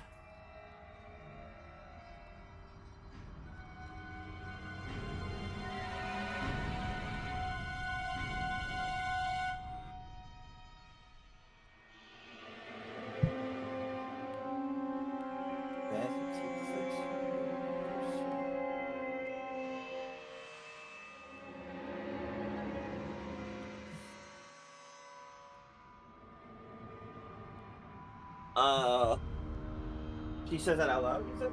Yeah, she says it out loud. She went rigid, Her armor started glowing brighter with that blue hue. Her eyes went shut. She said these 4 little mini sentences or 4 little phrases. The armor went back to its normal glow. Her eyes opened, and she continued along with her investigation that you guys have been doing, seemingly unaware that she has said anything. We'll ask, what was that spell you did or ritual? And she goes, nothing. I've just been searching these pews that have been destroyed for any other papers. Okay.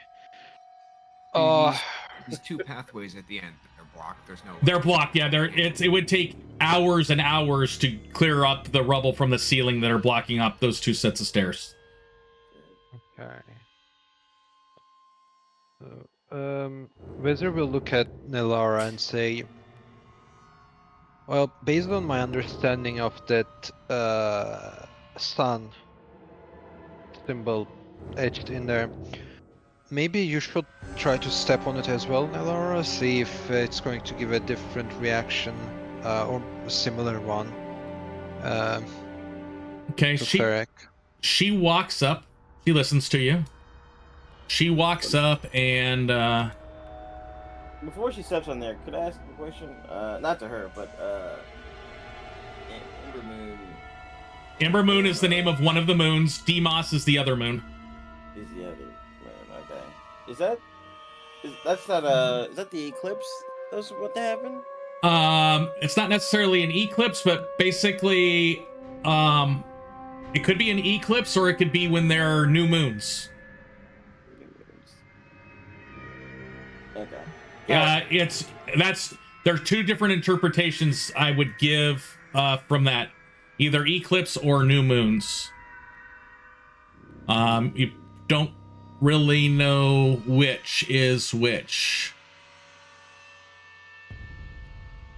A little crazy if no one else made notice of her doing that little chant of that happening.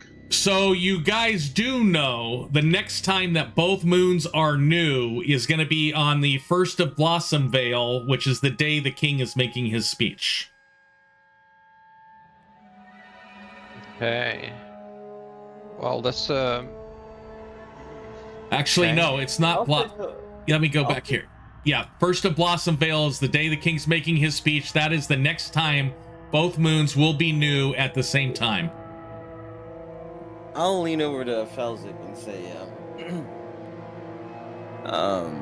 it seems like she didn't know what she said, which makes me think that that message wasn't meant for her, but for us. But I don't understand.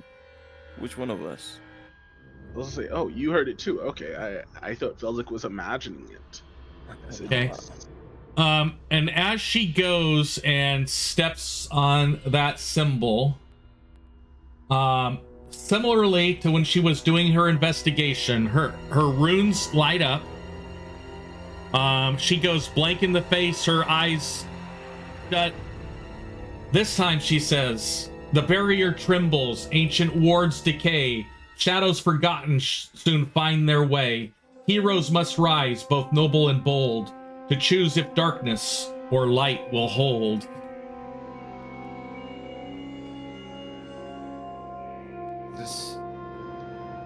Can I do like a religion check to confirm that this is like our God talking to us, like specifically saying this at us as a party, or if they're like talking to us specifically? Yes, I'll let you do a religion check. Go ahead and roll that.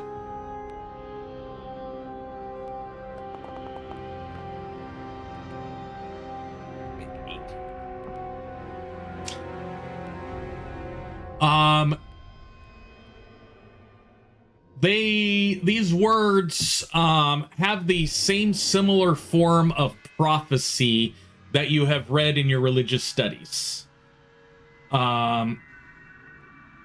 Maybe applied to you directly, or because she's not addressing anyone in particular, may apply to the party directly or the world overall directly, as of right now. But she continues. And this, yes, she's going to continue. And this time, she looks directly towards you, Ferric. Her eyelids open, but you don't see her irises or pupils. You just see the whites of her eyes. And she speaks, and this time, not words aloud, but words like telepathically in your mind. And with that, I'm going to whisper it to you. If I can spell Sorry, I Ferric. heard you approaching. If I can,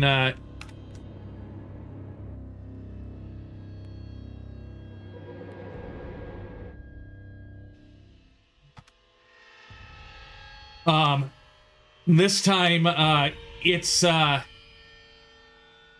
internal in your mind, or when you hear these words, and after she says those words,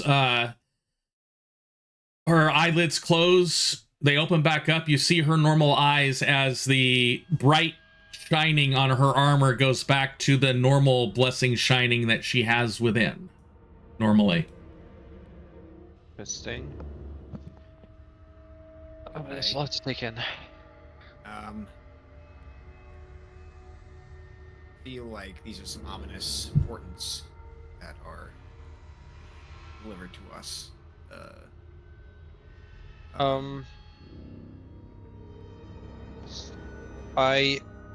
Question, out of character question. The veil that separates the continent from the rest of the world, was that like this shadowy wall as well?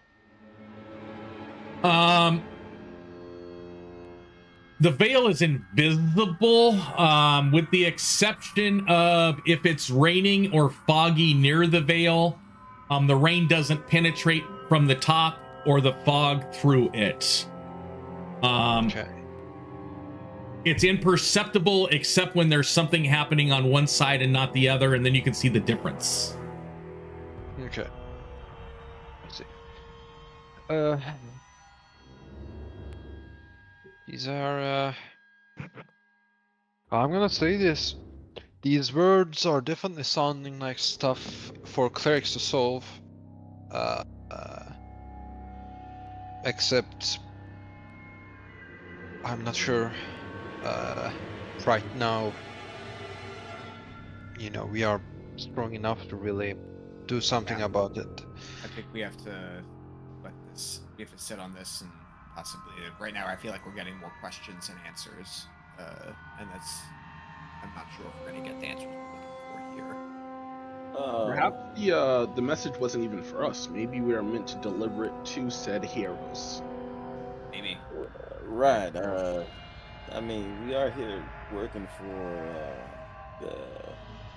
I can't remember, the Knights of the a few groups. Maybe it was for one of those groups. Yeah. Let's check this main section, and then I think that's gonna be everything, so we can return to the camp. Vezir is gonna like investigate the altar and this, you know, this section of the room to see if there is anything Okay. interesting here. That one does not take an investigation check because it's flat out obvious.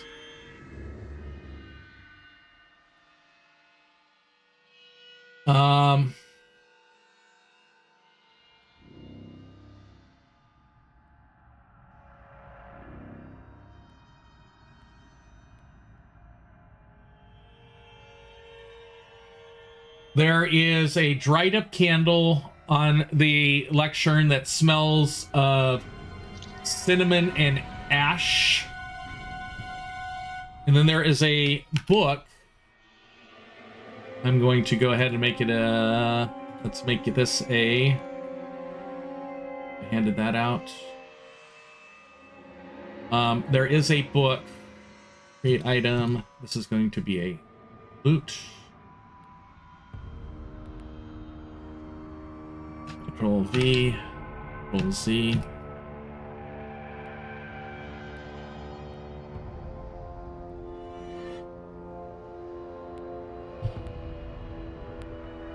So Vezir, I'm going to drag the book onto your character really quick. You can see the title is The Whispering Dark by Azric Hollowgaze. I'd like you to roll. I'm going to have you roll an investigation check on that book that you find. Okay.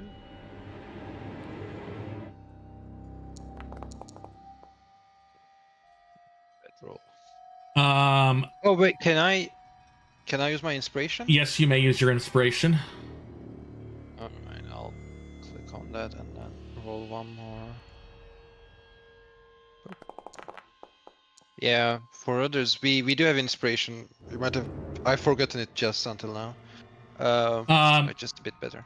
This book, unlike everything else you found in here, which has been old and ruined and partially destroyed, this book is post-rising, and it appears to be no more than 5 to 10 years old at most. Interesting. Is it in my inventory right now? It should be in your treasure area. Let me see. Did it show up? Yes, it's called The Whispering Dark. Oh, perfect. Okay. Do I know this author? This Azric Hollowgaze. Roll a religion check or a history check. They're both the same for you. Yeah, it doesn't. I won't roll history.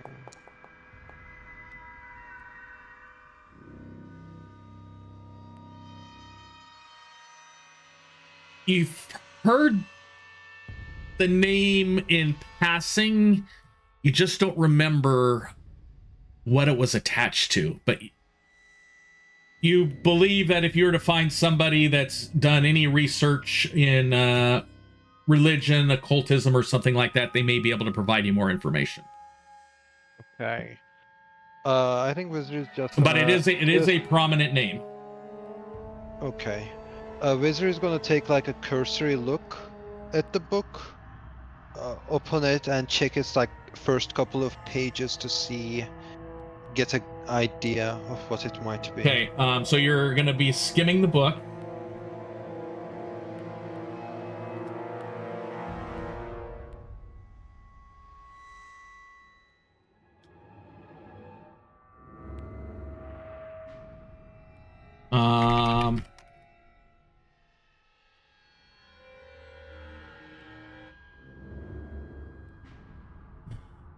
So as you look at it, the script is flowery and flowing. It appears that it has some sort of, without reading fully what they are, it has some sort of ritualistic components in it. It has some ideas. Basically, it has some expository than some rituals in it. For example, one of the parts about a quarter of the way through the book, you flip through and read, "To desecrate a temple is more than mere destruction. It is severance from divine favor. To unravel divine wards, one must counteract celestial influence by employing relics tied to darkness. Only then will the temple's protections be shattered." Other things like that. The expository in there. Holy gardens bound by oath must be suppressed or corrupted before necromantic spells can do their bindings. A lot of general information that you are able to find out of that, and I am going to add those notes to the book that's in your inventory that you'll be able to read in just a second. So let me edit the master, because I don't know if it'll edit back. The Whispering Dark, edit. We're gonna go Shift Control V. I'm going to click save. I'm going to delete this one from you. Drag it there. And then I'm going to drag the new one to you. The Whispering Dark. And I will go make a journal entry.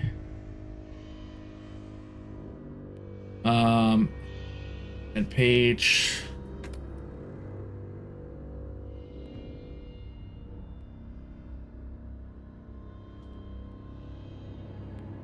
And I'm gonna hit Control V. I'm gonna click save.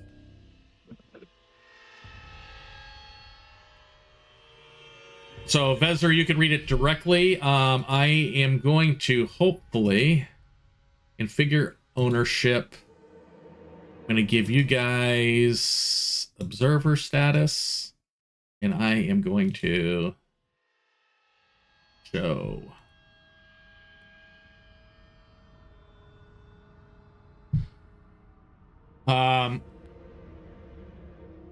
So what I have put in here, you guys should be able to find in the journal section of Foundry. It's also on the book I put in your inventory, Vezir. Quick insight: desecration rituals specifically target and neutralize divine wards. Altars serve as ritual focal points. Blood of a consecrated being is often necessary to open a rift or corrupt a temple. Guardians can be forcefully subdued or turned against their original purpose. Desecrated temples actively draw malevolent creatures from surrounding regions. Some margin notes that were in there. Is the heart bound in chains unseen, perhaps literal rather than symbolic, an imprisoned guardian beneath the temple? Corruption rituals seem linked to weakening larger barriers. Could these rituals be part of broader plans of cultists?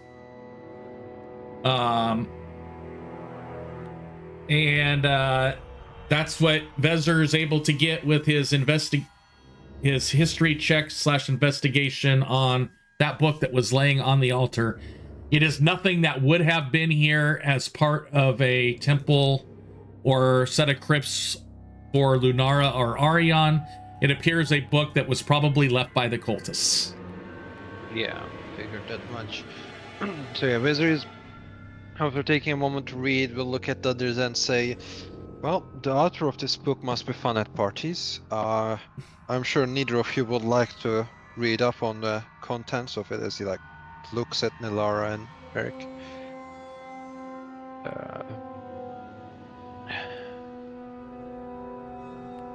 I'll say one thing.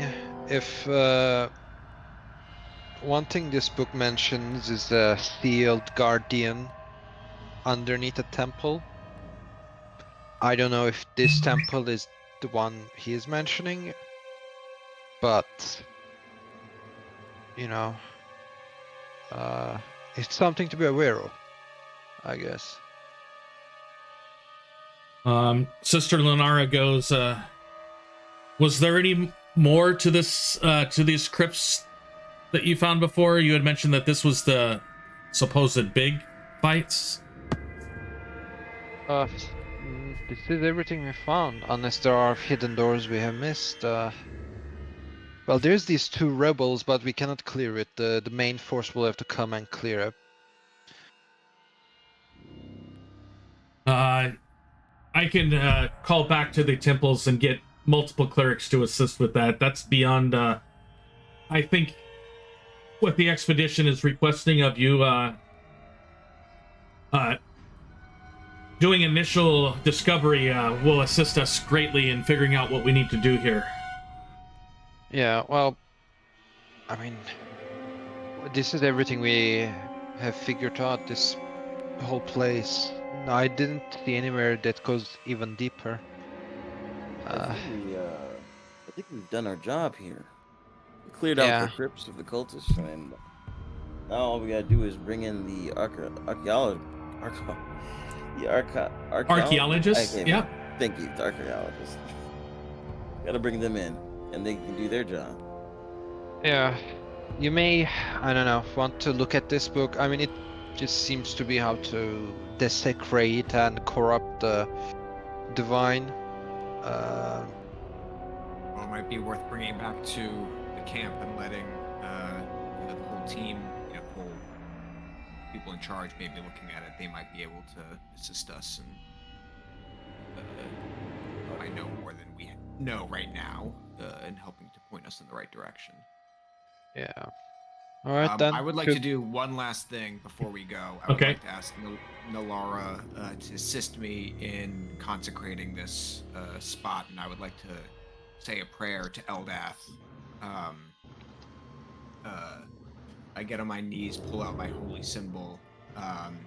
Eldath, the Iron Sentinel, I bequeath thee to consecrate this ground. Evil has seeped deep into the earth, and it cannot be allowed to persist any longer. Your light and protection will shield this tomb from the evils which push forth from its depths. Stand watch and guard this place from the darkness which lurks. In the name of Eldath, stand and let your light pour forth. So what I'd like you to do is go ahead and cast ceremony. He's going to assist you. That's going to take the time down that it takes for the casting. And she is going to participate with you in this consecration. Okay. Yeah. Do I just target her with the ceremony? Yes. You shouldn't have to target. You should just be able to just click. It's saying enables my target. Oh, is that because I have? Okay, hold on, let me try again. Yep. And if not, if it's not letting you do it, target her and then do it.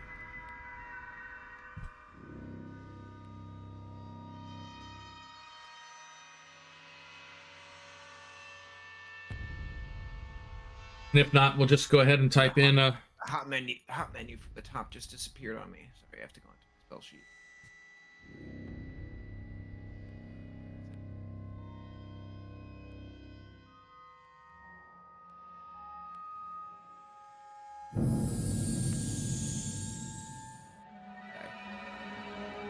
okay, and we're good. So you guys plan on heading back out now? Yeah, I have nothing else here. Okay, so what I'm going to do is probably take you about 5 to 10 minutes to get out of this lower crypt, and another 15 minutes to get from the entrance back to the main camp. I am going to load the excavation camp image, and then we're going to take a short break so I can get my dogs outside for a quick walk. I was about to ask for a break. Sounds good. Finish our first mission, guys. And we're Good going to job, go. team. We did it. We level up 3 times. No. We're going to go there, and we are going to. I'm going to click the break time and be back in a moment.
Okay.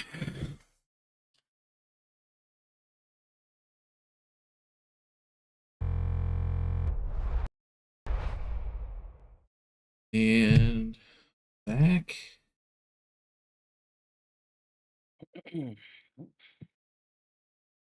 And we'll go here.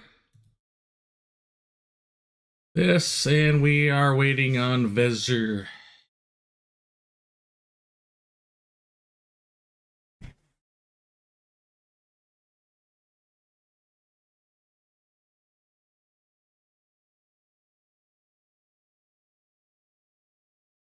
Bring up some notes.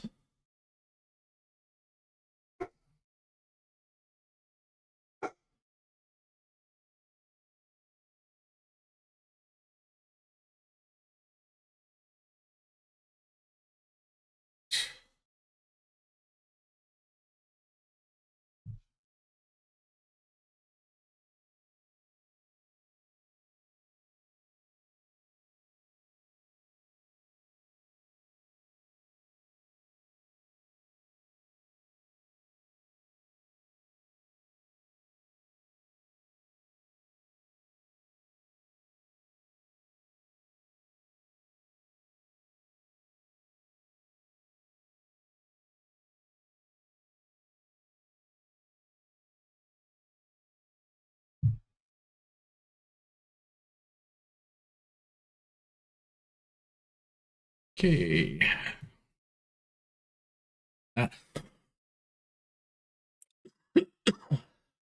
Is that one note?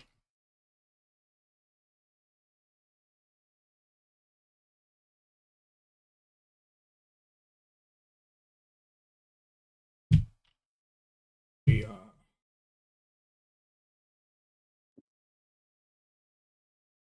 ready.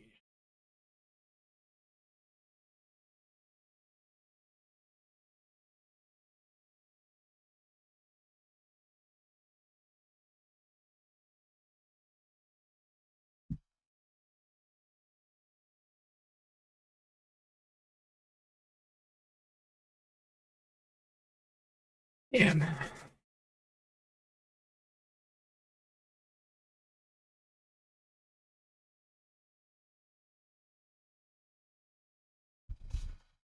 got a new drink. I'm obsessed.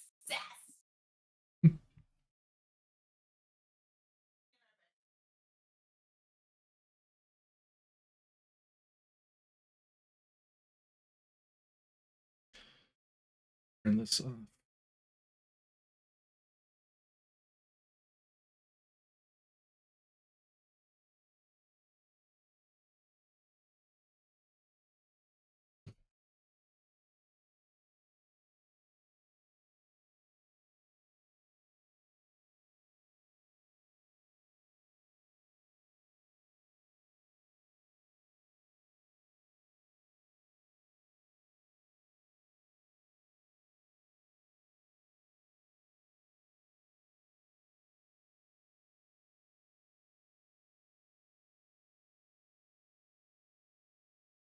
Okay. Still waiting for two.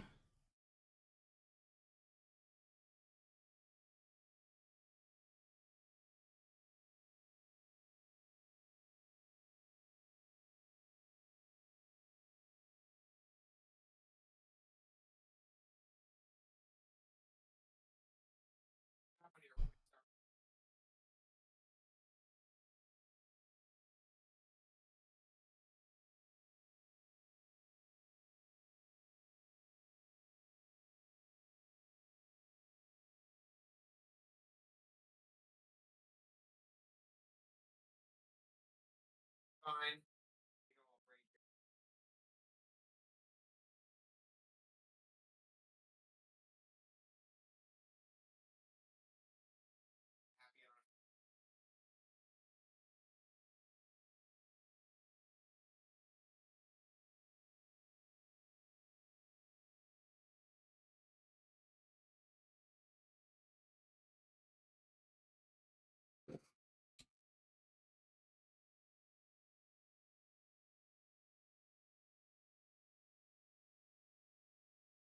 see how she does tonight. If not, we'll figure something.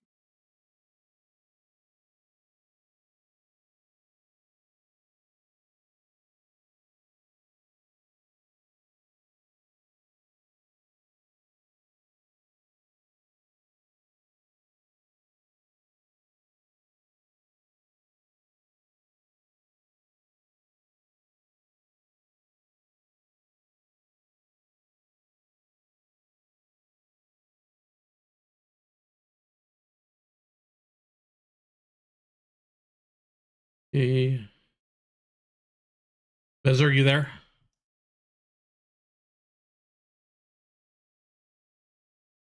He's having a little nose malfunction.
I'm back, everybody. Okay. All I'm waiting on is a Bezer.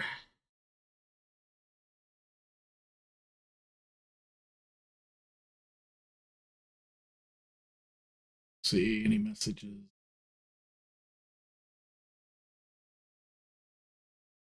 Okay. Since his nose is bleeding, we will go ahead and continue. You guys made it get back to the camp. One of the things we are going to do is we are going to make a new actor.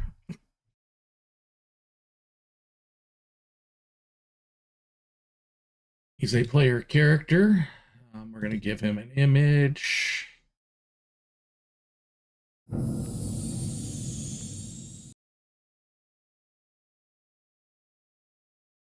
That. I'm going to change his prototype token. Do that.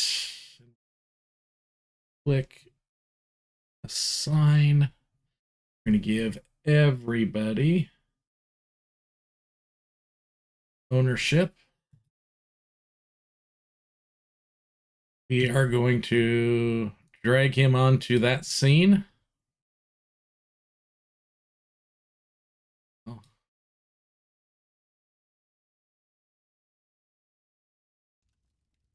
That to inventory. Oh. Go this way. Try this again.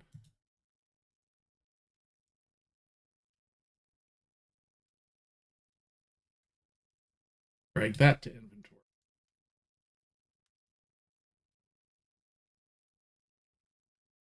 That.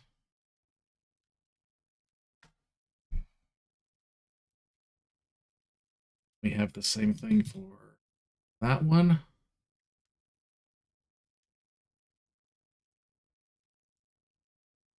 Close, and we can delete that. So anything you guys want to, that gold bar that's sitting on the screen represents a loot actor. I mean, it represents a player, party member. You guys can drag anything that you're carrying around that you want to leave, quote unquote, as your party stash onto there, and that will keep it off of your character for encumbrance purposes. And we'll Does a quick question? Does Ferric have any attachment to this dagger? It does look like it was a ceremonial dagger, or does the sister? No, you guys do have multiple items that need to be identified. Yeah. I think the properties of that dagger is one of them. Well, I'm just saying if it's any religious sentiment to either one of them before we identify it. It would be attached to the sister. She would have but she already has one that's just like it. Ferric's not here, right? Ferric is the one that's gone? I'm here. No, Vezer. Vezer's the person one that's... identified. Yeah. Vezer. Okay. Yeah. Feldrick's gonna ask Vezer. Oh, so many fucking 2-letter names. Can't even remember my own. Feldrick is gonna ask Ferric. This ceremonial dagger, I don't know much about religion, but I feel like it would be sacrilege for anyone not of the faith to use it. This is not of my religion, but I will hold on to it. If I believe this is a Lunar one to Lunara, but I can hold on to it as some sort of weapon as a backup. Would you like either one of the other one, either the cracked? I would like to. I have some items too. I would like to identify, and if possible, you're welcome to have one if you'd like. Since you're giving this up. He'll say I would like to see what the items are, but yes, I don't feel quite right using something of another religion. Is this Especially DM, since is the this something sister's- we would need to find like a person for here at camp, or can we just like spend time? You guys can just spend time. And I'm gonna go through. I'm gonna start with Vezer, just to get those out of the way. I've got them open. So the first one was a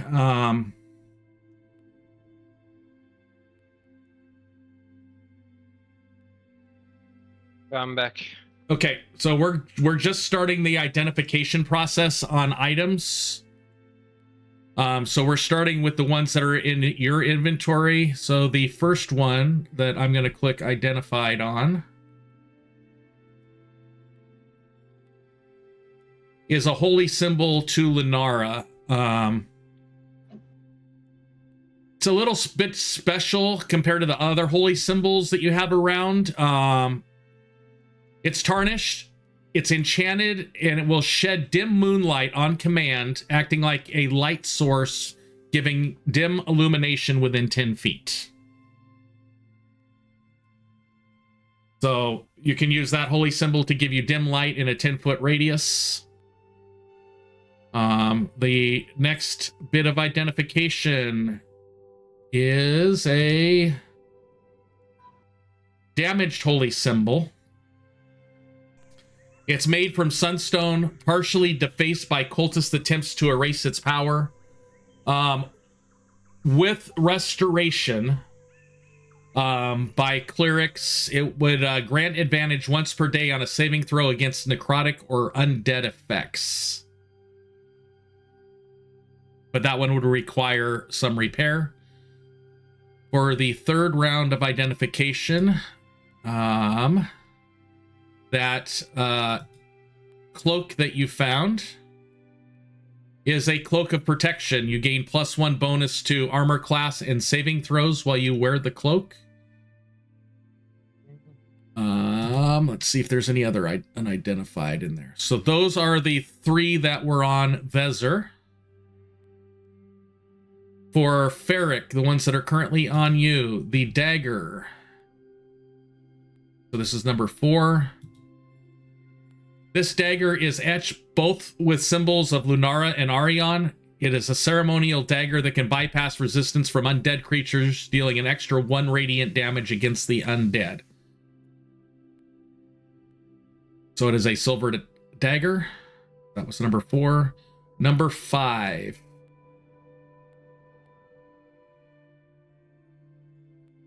It's a moonstone ring. It's cracked, but the stone glows faintly in the presence of evil, providing a subtle warning by emitting a soft pulsating luminescence when fiends or undeads approach within 60 feet.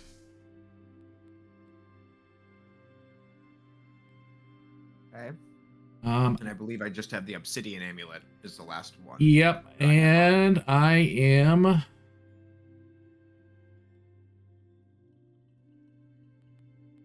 There we go. That'll be the 6th one. It's called the Amulet of Restless Spirits. It's fashioned from obsidian. It's faintly warm to the touch. Once per long rest, it grants advantage on wisdom checks related to detecting undead or spirits for 10 minutes.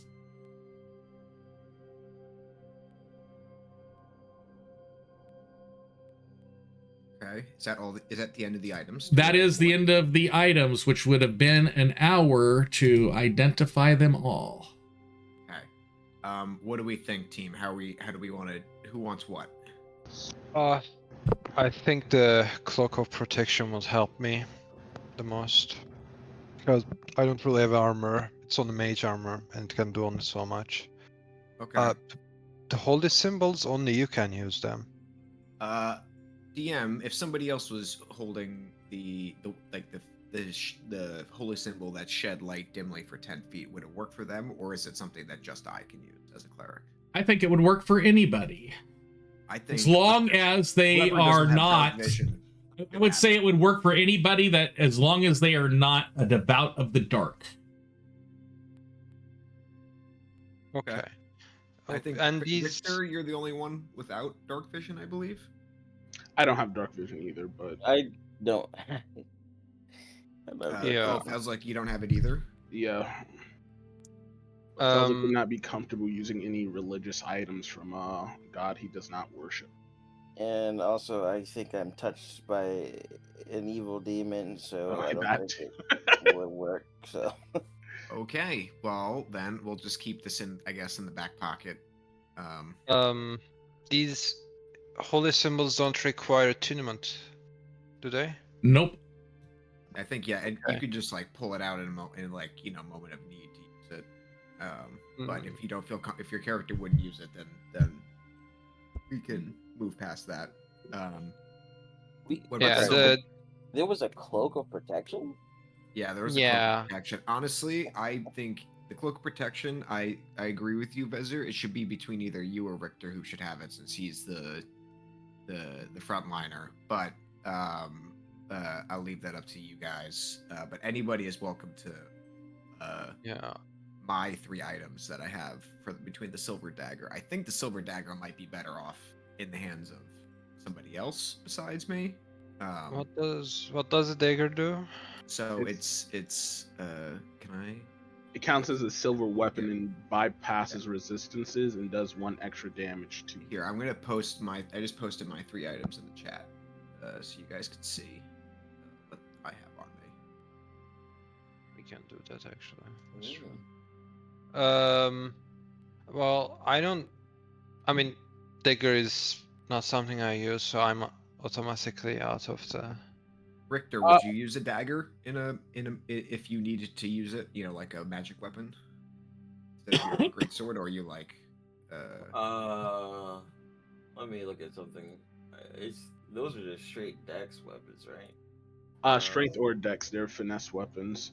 They can be thrown, and this one bypasses. Let me triple check this. I'm pretty sure it bypasses resistances, which is probably the best part of it. Yeah.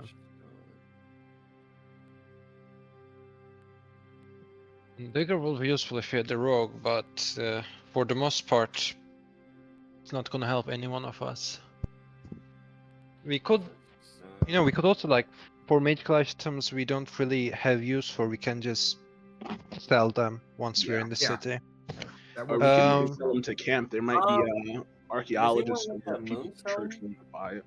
Does anyone want that moonstone ring? You could take it. Yeah. Okay. As long as someone has it, I think it's good enough. I'm okay with just the Moonstone. You can, Reza, you can take the Cloak of Protection if you want. Yeah, I'm not having gonna Moonstone on the fighter might be nice because the cleric probably has means to find an undead, so it just doubles the.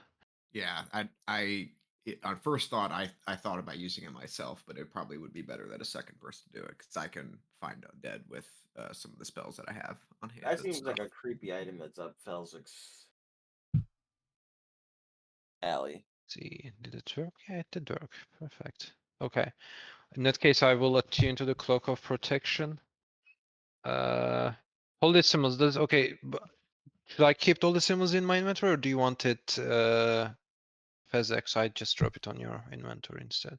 The one is damaged one will need repair to be used, and I'll damaged take one. I'll take the damaged one. I will give the one with the light to. Well, you guys didn't want it, so.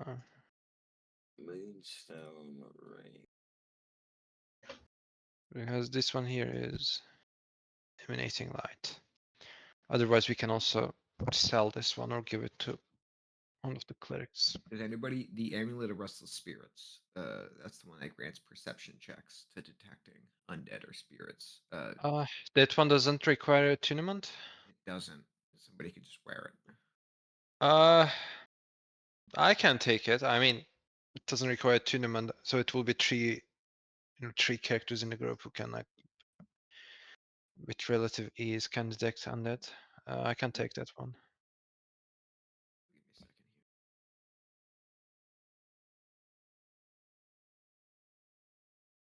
Okay. here. Elzik, Richter, what do you guys want?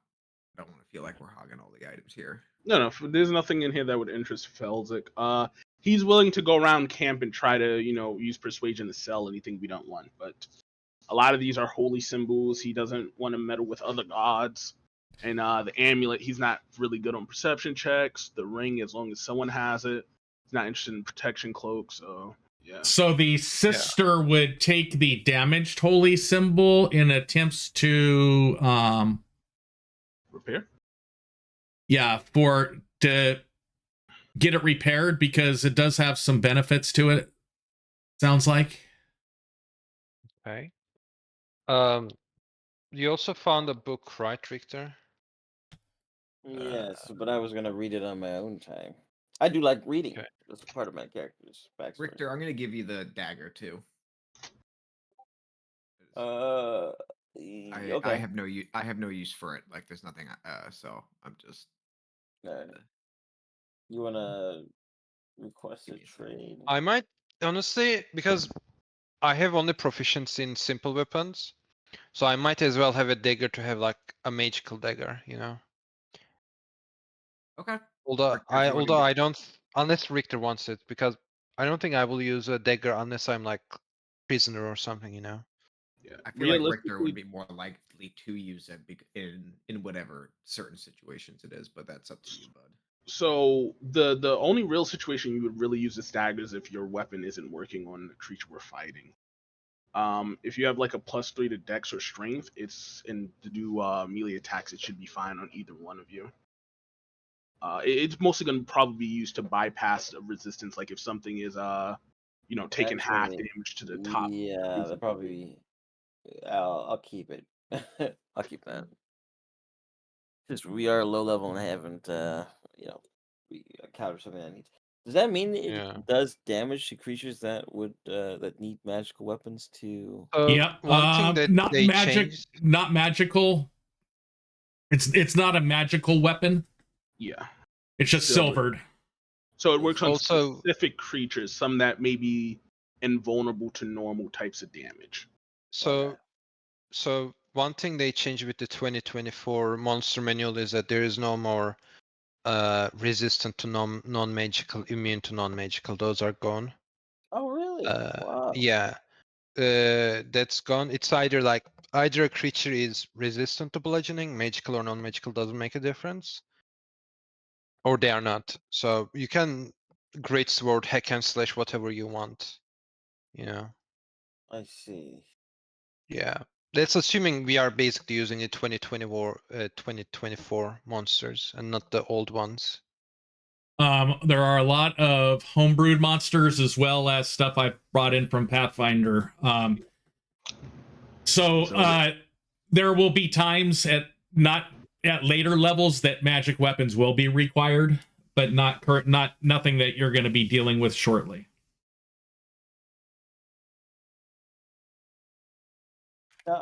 So I'll hold on to the dagger.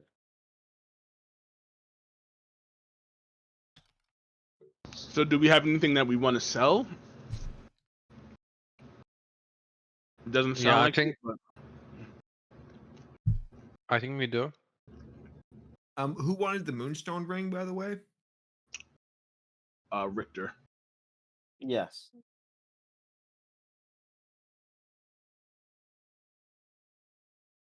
And does Lunara fix the damaged holy symbol? It's going to take her time. She can't just do it instantaneously. Oh, okay. Sorry. That's a time thing. It's not a I got it and it's fixed. It's it will take her some time. No worries. Okay, so I'll let her do her thing with that.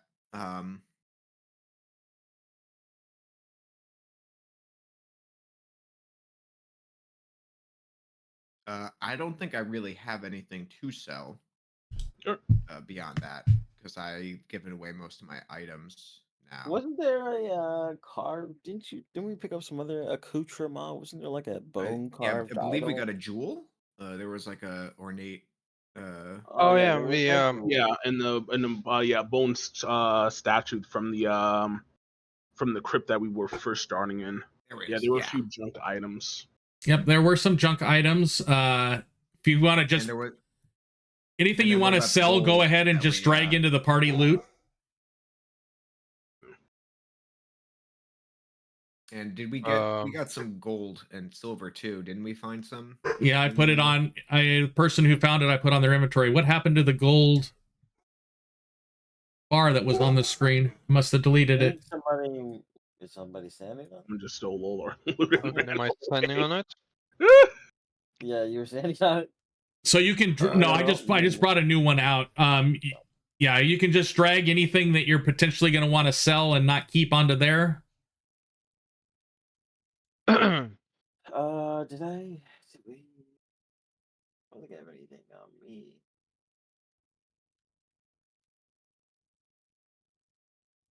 You know, we found the silver key, but we never found a use for it. Wait, Yeah, you did. That was unlocking doors in the crypt. Yeah, every door was unlocked with it. Okay. That would also be something good to leave with the camp, with whoever wants to go explore it. He might be, will prove invaluable to any efforts to consecrate the area. Barrick, if you want to drag the whoever's got the holy symbol that needs to be repaired to the sister as well as the silver key. I gave the damaged holy symbol to the sister. I do not have the key. Okay. Well, we're not talking about my silver key. My key wasn't silver. Yeah. What do you guys want my silver key for? They need to go finish consecrating the crypts. Yeah, we're done with the crypts. We ain't going back there. There is two silver key. There is the one that we opened to we used to open the crypts, and then there is the one I found down in the room with the lava. I don't think we used this one. Yeah, you the did one not. I just. Yeah, you did not use the second one. So it's either supposed to be used for somewhere that we did not find, or it's just treasure. So we might want to keep it in case we ever go back to that place. I mean, if I wanted, I don't know why okay. I can let go of the key. Hey man, if you love the key, that's what you're about. I really like that key. It's the only thing I care about in this game. Well, we did not say we locked the doors on our way back, so. Yeah, I mean, we did leave all the doors open. Also, you can just they can just take the what is it called? They can just take the. I know I'm sure there's an official name for it, but they can just copy the keys structure and make a copy of it. So you keep one key, and then they have a a way to forge a duplicate. Sounds good to me. Hey,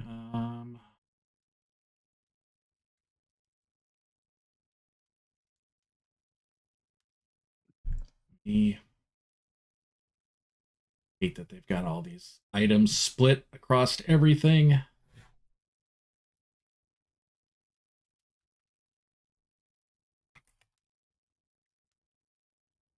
Okay, you guys were able to get 110 gold for the quote-unquote junk. That's in the party loot sheet. Perfect. After you guys do all of the identification and stuff, Sister goes, let's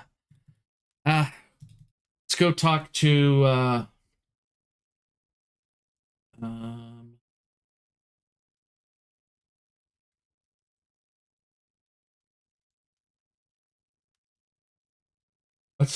let's go talk to the Vault Keeper. And, or she's actually going to bring the Vault Keeper to you guys as you guys are finishing up your investigation. To your campsite area.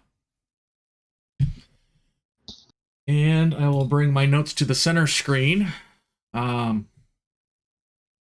He's looking at all of you in general.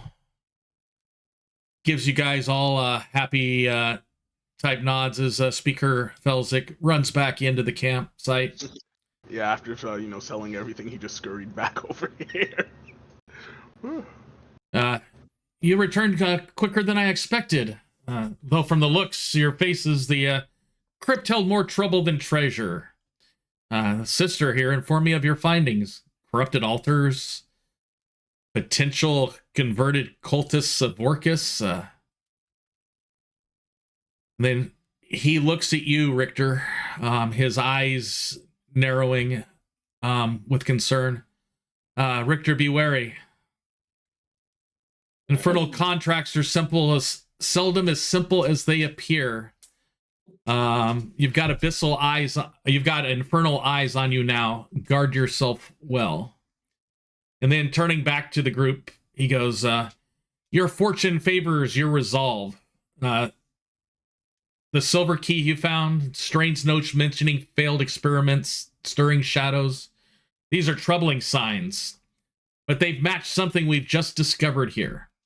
An unmarked passage hidden away in the old tunnels, which we believe lead to the deep dark, towards Daggerfall Hollow and Duskwall Cavern. He pulls out a rough map. He lays it out on one of the tables within your campsite. This initial tunnel is not on any of our maps that we have from the pre-rising. It appears to be hidden purposefully and possibly sealed since before the rising itself. It presents hints at secrets buried deeply, secrets perhaps connected to the very shadows you encountered. And I will, if I go here, let's go to the journal.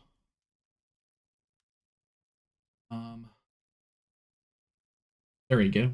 Made it here. The map is not like a typical map that you guys would see that, shows mountains and stuff like that. But it shows what was known about the upper levels of the deep dark near Mwingu. It doesn't show all of the twists and turns in the roads and stuff like that, but it just shows basically nodes that connect each other. And from the looks of the map that he's showing you, you can get from Mwingu on the left all the way over to the Isle of Lambaro on the upper right, totally underground, if you are able to access this deep dark tunnel system. Is this Wizard is going to speak up and ask, is this part of the expedition? Well, as the leader of the Wardens of the Deep Dark for this expedition. I would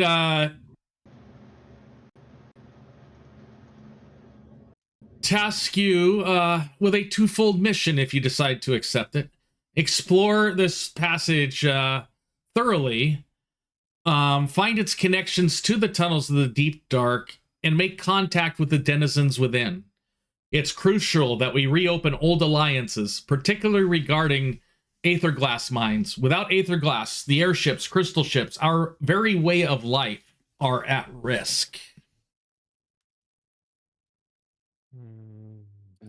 Aetherglass. So basically, he is asking you to try to reopen contact with the civilizations of the Deep Dark, as well as hopefully gaining access to materials within the caverns of the Deep Dark. Okay. And speaking of which, we owe you for the clearing of the crypt. And he adds 400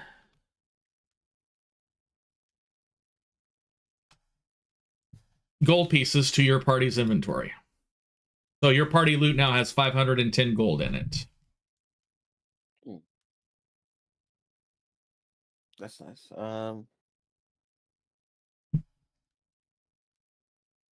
I look at Varric looks at the rest of the party. It seems that this is a diplomatic and exploratory mission of sorts. It seems I believe that the four of us worked well when we fought in the Crypts previously. And I would hope that we would be able to continue working together and helping this expedition with clearing out the evil and forming new alliances, as Vault Keeper has said. Is the Vault Keeper is he listening to us talk right now? Yeah, he's still there. Okay. I'll say, do you mind, Vault Keeper, if we just discuss this for a moment? Private. No problem. With that, the sister and the Vault Keeper depart to go to the main section of the camp, where there is a nice afternoon lunch. Do I have you selected too? Am I moving you? Yeah, you're trying to move Varric. Grab the wrong little guy there. Where's this? Varric There's already dwarfism. There is dwarfism going on in this game. Unfortunately, I don't want to say that. No, not all dwarves look alike, and we will. Yanil will perhaps traipse out with them also to go grab lunch. Ferric, I wanted to say, pick up where you left off. Yes, I did enjoy working with you all. But I do want to express that the Deep Dark, or wherever these caves lead, that's not really my area of expertise. It would seem like you'd get people that were fit for cave diving. I mean, my friend, I don't really dive into caves either. Can't say it's really my expertise. But if you feel that this mission is not for you, I understand.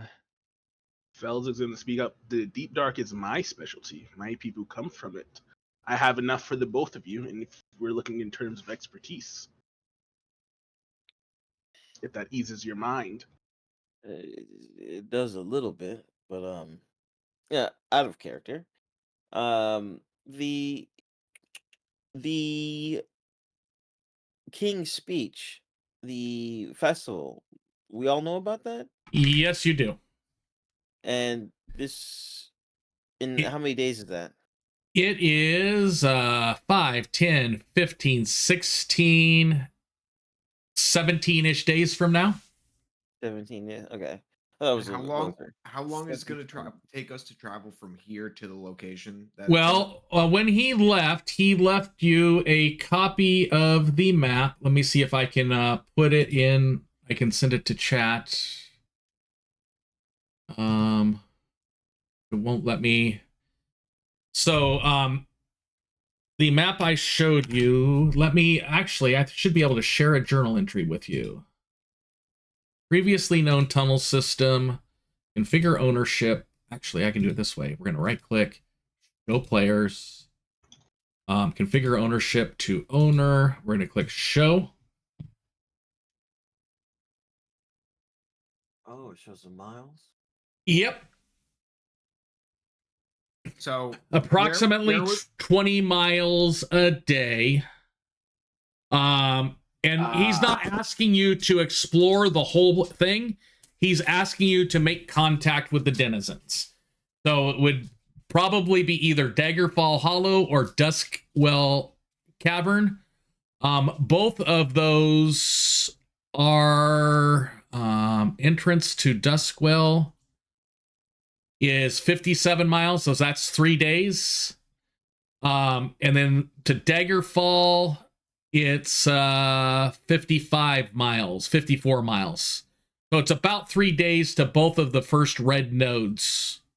Okay, so just to make sure I understand this and clarify, we'd be entering through with the Mount Crystal Spire entrance. Yep. Specifically.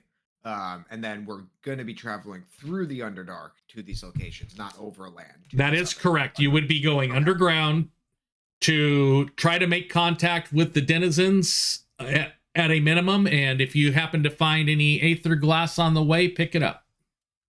Okay. So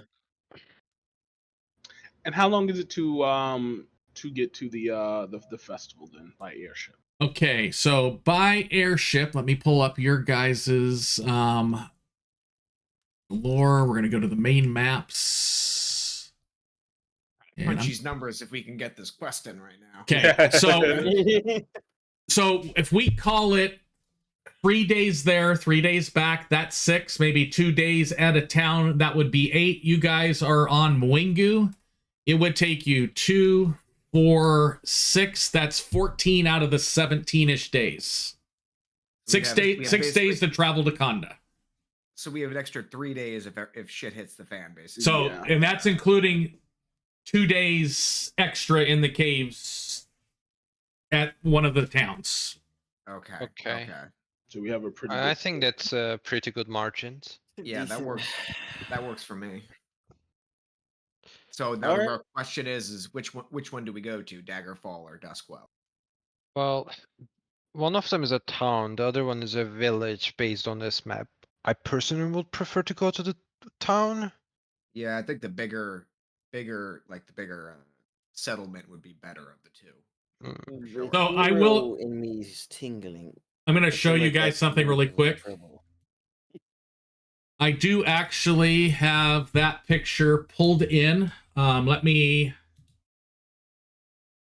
The scale on this map, as far as miles go, is accurate.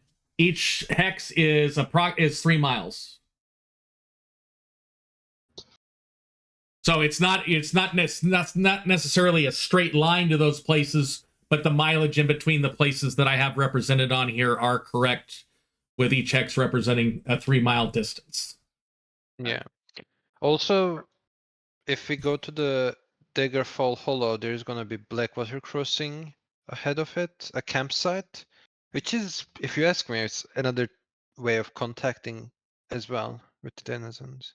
Felsic, did you have something to say before about when I brought up the Underdark? That you who got interrupted? No, I don't think I was gonna say anything specific.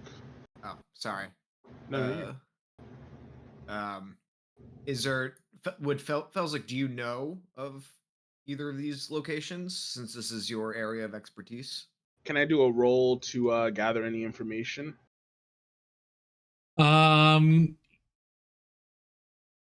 Yes. We were a Pathfinder, I'd have you do a recall knowledge, but in this one, I am going to have you roll a. Oh, I would have had you. I think I got a special skill from the character creation, Underdark lore, something like that, if I recall. Okay. It should be in your features if it's like a mechanical so. thing. Let me just double check that. No, I remember seeing it, but never mind. Well, you can. I mean, mechanically, you could make like a history check with advantage, and that's the. Yeah, that's what I'm going to have you do. Do a history check with advantage. All right. Yeah. One on that. That was almost a double natural ones there on the dice. Let me go up here to.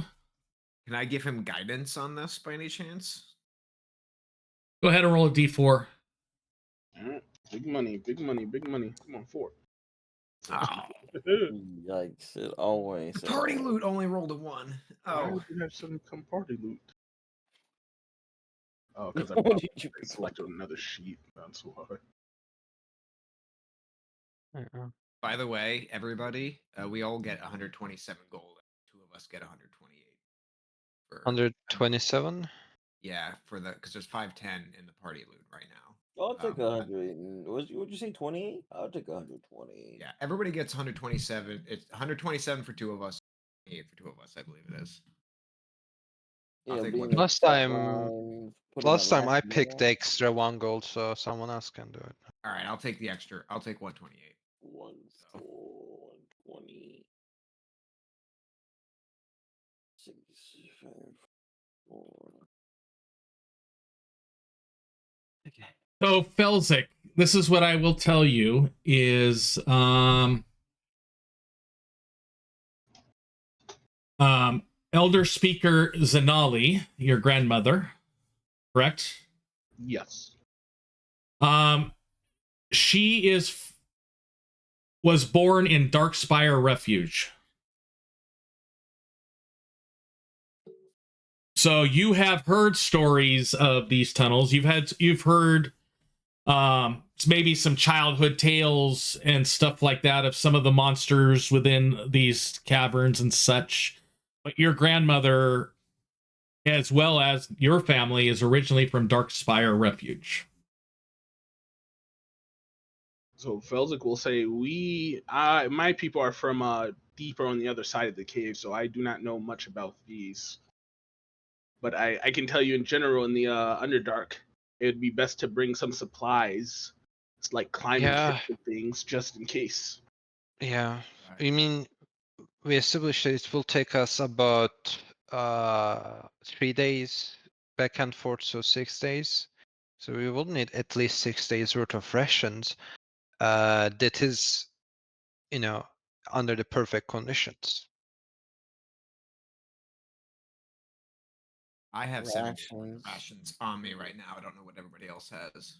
We also need that many days worth of lantern oil. Well, we have that magical item, that lights dim light, and But that's only in a 10-foot radius. Yeah, that's good for like if you want to be stealthy, but it's not gonna reveal much. I have no rations, so I will definitely need enough rations for So the whole I'm gonna do some stuff. So you guys need rations, so don't do anything on your character sheets yet. So you're looking at rations, climbing gear. Is there anything else beyond that? let me look here. Let's see. Climbing gear, rations. oil, perhaps a spare light source. Even if you can see in the dark, other creatures may be sensitive to light. I can. That's an advantage. One thing I can do as a wizard is, after a long rest, I can change one of my cantrips. Because we are going to the Underdark, I could just change one of my cantrips to light. That would be useful. It would be. So That lasts an hour? A light cantrip. Yeah, how long does it last? I think it's an hour, and then because it's a cantrip, I can just keep Keep recasting it. You can cast it multiple times, right? And then it will just last on items. That's dancing lights. I can create multiples of light. Is well, let me check. It's think not a concentration spell, so it stops the last instance of it. I think though. Oh, okay. And let me check the spell description. I don't have it on my sheet right now. Yeah, the spell ends if you cast it again. Okay, yeah. So I can cast only one, and then One it light. gives a bright light to 20 foot and then dim light for additional 20 foot. So 40 feet of light. Yeah. Also, just in case something happens, we get somewhat separated. It's nice to have multiple sources of I also reliable light. go to. So you do have a hooded lantern. You have a hooded lantern currently, right? Yes. So what I am I doing is don't buy anything quite yet. I'm putting together a kit that they're going to offer you Okay. to go in there. Sounds good. Are there spell scrolls in this camp, by the way? Like, do they sell spell scrolls? What are you specifically looking for? Well, I'm gonna check right now the list of wizard level 1 spells, but just like a general question, I guess. Right now I don't have anything in mind, but I will check the spell list to see if there's anything that will help us with Underdark. Featherfall, is that level 1? Yes. Featherfall is level 1. Although, well, I guess we could fall into even deeper places, so... That's why I'm suggesting climbing kit, just in case we do have to scale things. So how many climbing kits would you want? They're 25 gold a piece. I'd say each of us should have one. For sure. Yeah. Okay. That's all of our gold, guys. We just got paid. I mean, So they're going to be giving stuff. you a deal. I'm trying to come up with what the deal is right now. And do everybody still has the healing potions that they bought? Do we want to get a couple more? I have 4. I don't know how many everybody else has. You have 4. I bought one. I bought one. We should pick up a. I only bought one too. I'll pick up. Well, how much were they? They were. Well, 10. yeah. They were 10 right? gold each. Kind of like stings in this camp. 6. 10 gold. I could get 2 more potions. So I was gonna say, I agree that we should probably go to Daggerfall Hollow, but since there's not a camp on Duskwell Caverns, we may be able to see if they want to have a group travel with us for the sake of setting up another campsite. So I will tell you, those campsites are more than just like 4 or 5 people camping. The things that are labeled campsites there, Felzik would know that. Think of it as a crossroads for trade. Yeah. Also like establishments. Okay. All yeah. right. So so you maybe have 2 or 3 people that are permanent population at those. And again, this map does not show all the little branches to, little tiny stuff.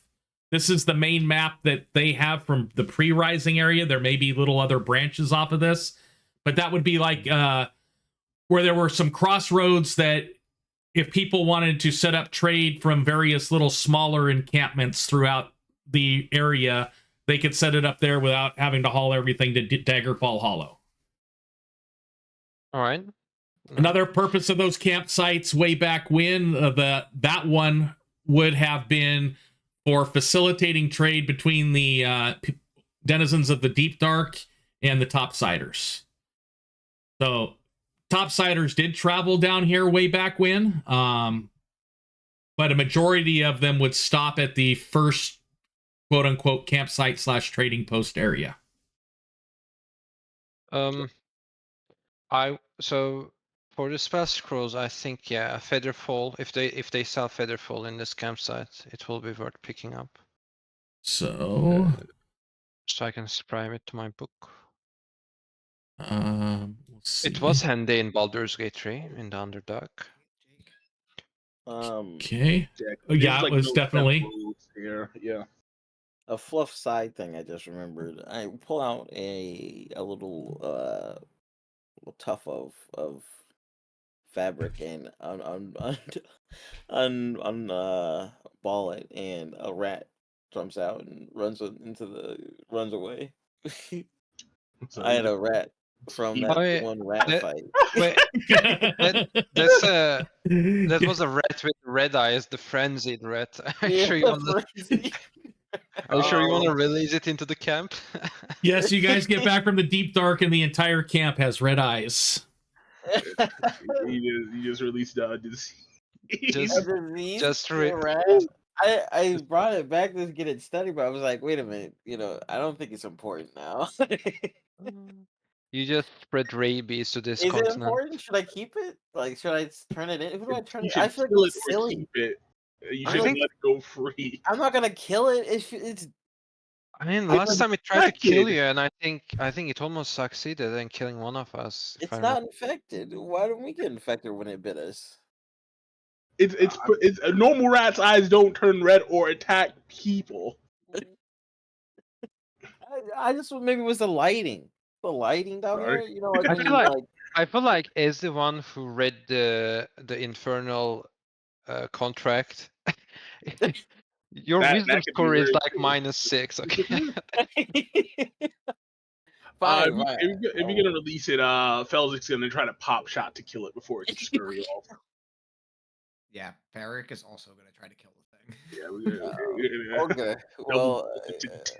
You know how rats are. Okay, you release one of them, and one day later there's like hundreds of them. Okay, I don't so think it's gonna be a problem. what they have put together for you is 4 climbers kit, bullseye lantern, a scroll of featherfall, 24 things of oil, 24 things of rations, 4 ropes, and a tent. The regular price approaches 200 gold. They're willing to sell it to you for 112 gold. So if I look at if you look at it, it's 72 gold without the spell scroll. That would be 18 gold a piece for the basically evenly dividing those, with another 40 for the spell scroll, making it 112. So Yeah, it's- we split that 4 ways. 112 4 ways should be 28 a piece. Okay.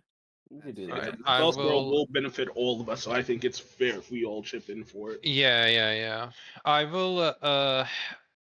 So 28. So I'm gonna give 2 platinum and then 8 gold. I have. I'll take off 28. And those items are in the party loot. So let me get back to your expedition screen. Yeah, I will Good. take the spell scroll to my inventory. Just add the spell to my sheet. I'm going to see how it's going to be the easiest way to do this. And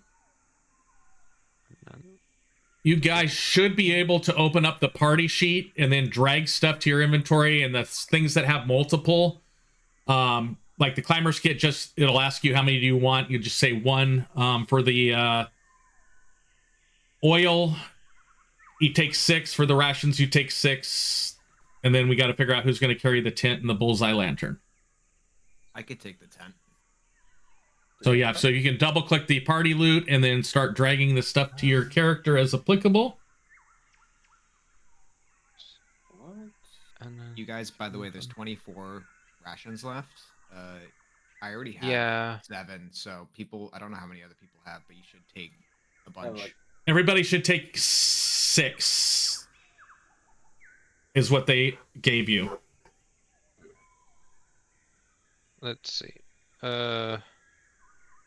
Climber's kit. Give myself. It's not asking me how much. Yeah, it's just Oh, dragging oh, the let's- whole amount over for me. Honestly, Oh. it's easier if you open up the inventory and party loot and then just right click on it, and it gives you the option to give to character, and you could pick Yeah. how many Oh, you want. there you go. Yeah, that's all better. Yeah, there we go. Yep. I just found that out seconds ago. That's what I was. Yep. So we're gonna have 3 lanterns, so everyone with the light source should take 6 oil. I have a lamp. I have a lamp that gives pretty good distance. And the bullseye lantern gives 60 feet plus 60 feet. Ooh, that's pretty great. Okay, I don't think anyone needs the light cantrip then. Those seems to be stronger light sources. Well, you don't quite have enough oil to last an entire 8 days if you were to need it. But it does give you. It might be nice to have light available. Besides that, Yeah. You definitely have enough oil to get to the bigger town. Who doesn't have? Who needs the light source? I don't need it. I don't have enough weight to carry it right now. Let me give this to the on your rations, edit them and put the weight at 0. I'm not going to penalize you 2 pounds a piece for rations. Oh, thank you so much. Details. I should be able to. Let me open a person's screen that has rations. If you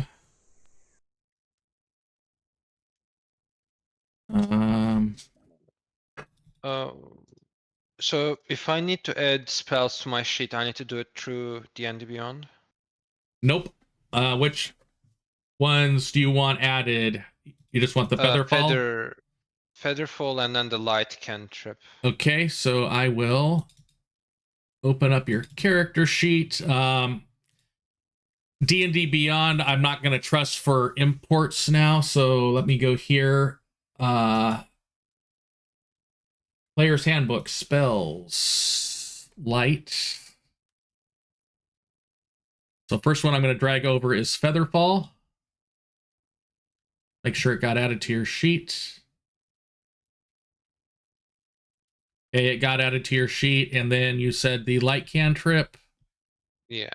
And it is coming over alphabetical order, light. And it has been added to your sheet. Perfect.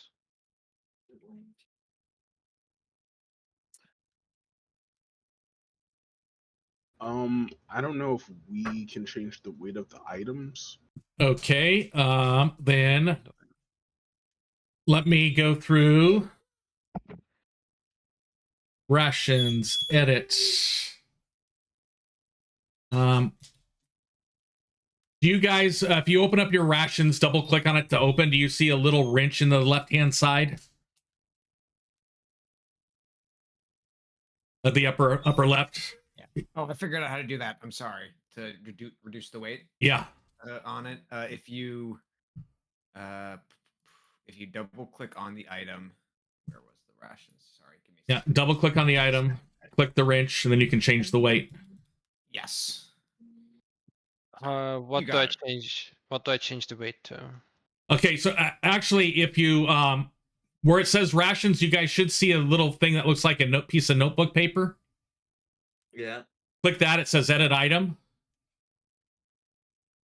and then the weight is in the upper right hand corner there. You can change it to 0 pounds. You may have to click the little edit wrench in the upper left. Gotcha. Yeah, it's the wrench. Okay, thank you. And change its weight to 0 pounds. All right, okay. Let me change this. Edit. If you're adding something to the thing for weight purposes, make sure to label your name on it too. Like I'm putting my traveler's kit and costume in there and just changing the name as well. Yeah. If you're dumping stuff in the party loot, go ahead and put your name after the end of it so that we know whose it is. So it looks like somebody missed a climber's kit. It might have been me, but I have one. Okay. So everyone has one. I have a climber's kit as well. Okay, so we'll just leave it in there for now, and then we have 6 more oils and a bullseye lantern. It's sitting in there. I will also buy one more healing potion. Bezer, I think those oils are for you. You're the only one who didn't take them. Well, I don't need oil. Why would I need it? Just so that we're all holding on to some. I mean, I'll take it. If you don't want to hold it, I will. I'll take the oil. I'll take the oil. Yeah. Sorry, Vezzer. I was just saying because we had all taken some. If you don't need Oh, it, okay. then one of the rest of us could take it. So how many Yeah. healing potions do you want? Just one, so I will have 2 in total after that. Okay, subtract 10 gold from your thing and change your quantity to 2. Yeah. And I figured out what was causing that issue with the charges on those potions is D&D Mhm. Beyond screws them up when they got imported. Okay. So how do we? It's already fixed on the ones that are on your character sheet. I already fixed those. Okay. But in the DM, future, if you can I go also- to 0, I have it. We'll use the player handbook version. Go ahead. Sorry, I didn't mean to interrupt. I just wanted to actually buy 2 more potions of healing as well. Do you have any on your character right now? I've got 4. So go ahead and buy 2 more and subtract 20 gold from your character. Okay. I would like to buy 3 more. And do you have any right now? I have 1. So go ahead and add 3 and then subtract 30. Yeah. And to sound like a broken record, I'd also like to buy some. Do you still have one? I still have 1. I'd like to buy 2. Okay, so buy 2 more, subtract 20. And I know that I think I was the only one who used spells. I think Vezzer used one the last round, but can we get a long rest in before we head out? Yes, you guys will be able to sleep for the night. Right now it is currently around noon. That's when he got done talking to you. You guys are having a discussion. This will take, multiple hours to get stuff loaded. Yes, you guys will be able to take a long rest before you have to head down there.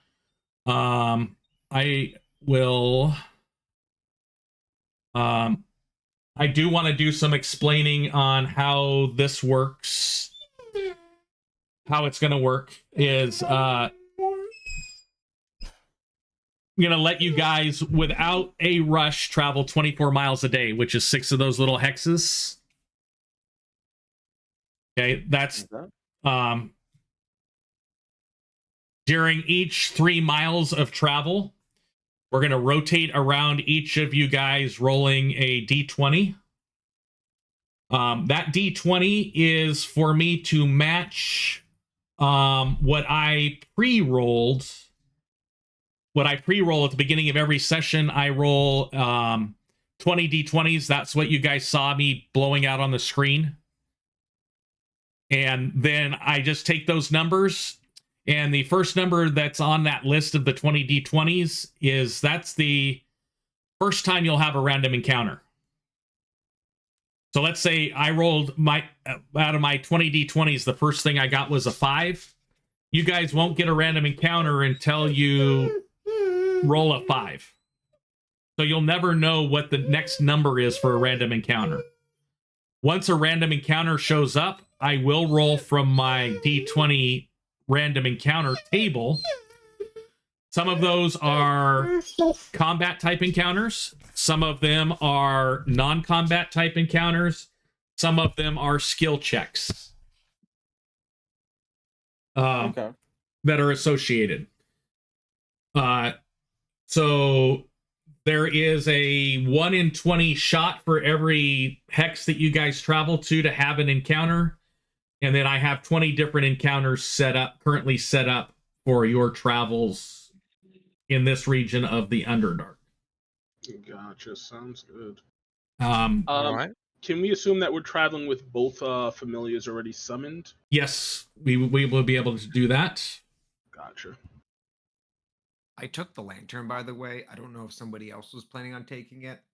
I was just going to bring it so we have it on Okay. us, not that.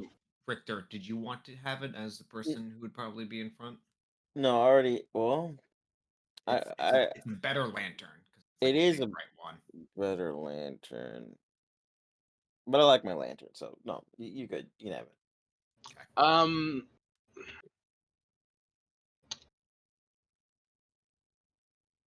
Yeah, no, the encumber rules. What severity? If we're completely overweight, we can't move. Are we going with Because I may be able to hold it, but it may put me over a threshold. So I just want to know what threshold.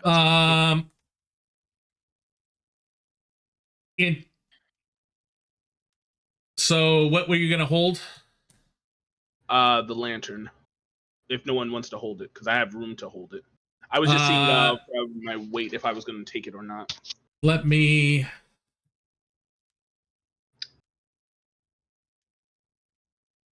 I have plenty of room too, so don't feel like you need to take it from me. Encumbrances. I have. Already got that.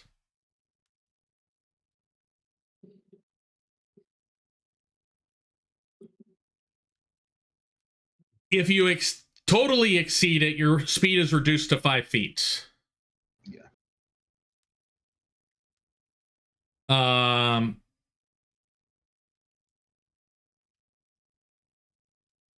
I don't. I'm trying to see if there's any changes in the 2024 rules.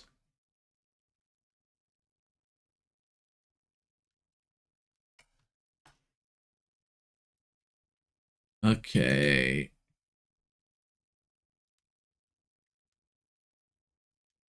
I will not give you any penalty until you totally exceed your lifting capacity.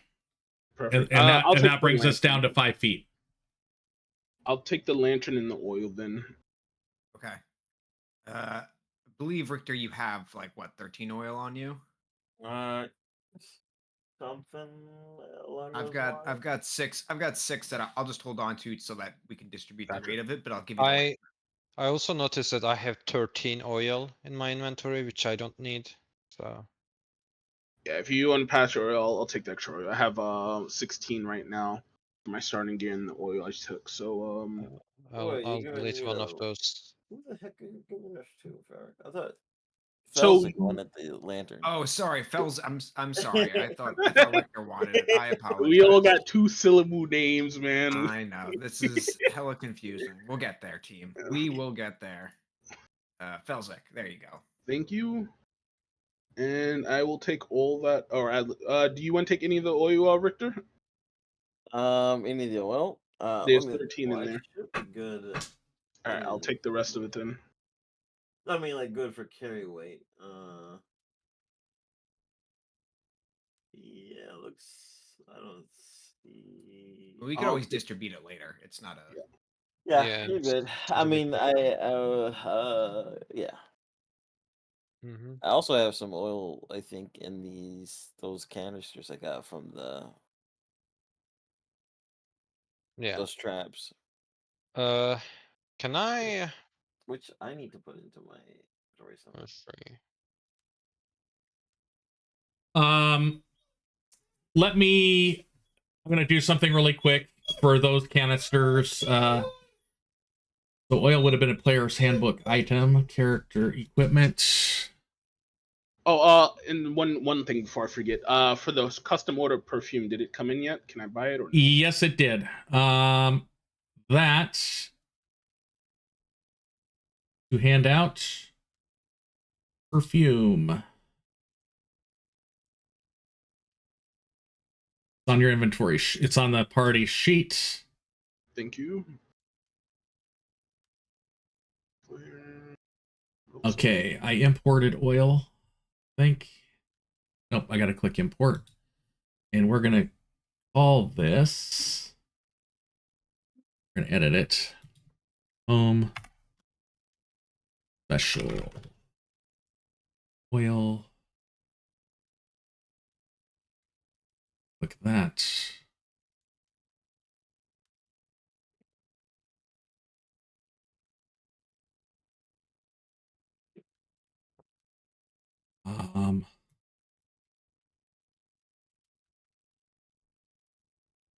One.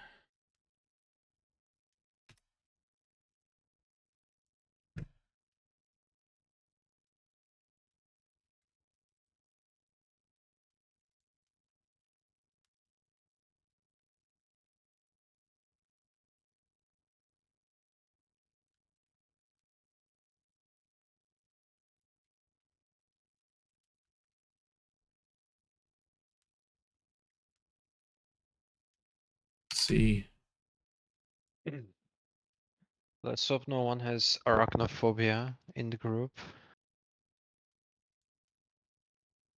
What is that? I said let's hope no one has Oh, arachnophobia. for yeah.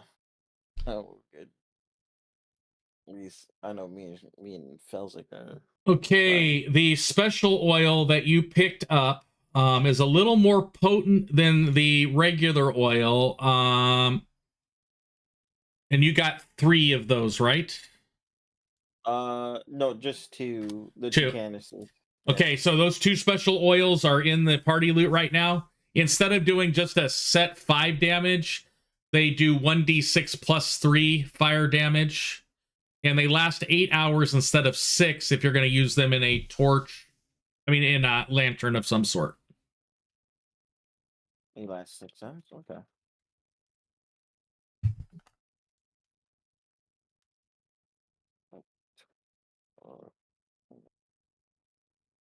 Fantastic. Okay, I would like everybody, I already saw that Vezer did it. I'd like everybody else to click the long rest button. And also, I know you said that it was like noon when you had brought up the time earlier. Yep. In my spare time, while we, obviously there'll be some time before we actually long rest. Yep. I would like to make a calligraphy check. I have a blank book that I would like to start writing my own like holy works, and also like kind of like record our adventures here. To just like make a record of it. Okay. That's what I'd like to work on in my spare time, if possible, so I can make a roll for that.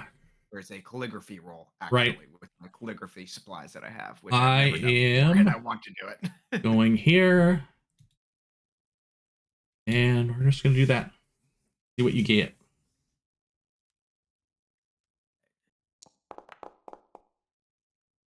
Ooh. So the way we're going to do these we're going to say if you're going to do these every day, basically keeping your notes for every day, that number is going to basically be whatever you roll determines how long you're able. The lower the number you roll, it's going to take you longer to write the notes. Okay. The higher number would be less time to write the notes. Just for circumstances. And all right, I write for a while. Varric writes for a while, and it's definitely like it's not just like taking notes of like, oh, we fought XYZ. It's very much like you're trying to write an epic novel. Yeah, it's like trying to write an epic novel of like, and not like to make myself the main character, but just like as religious text for Eldath, and talking about like just the evils that are faced out there in the okay. Let me do this.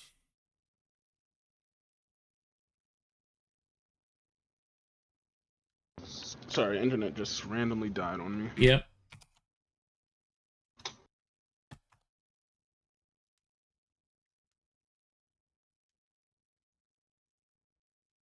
Long rest. Mm-hmm.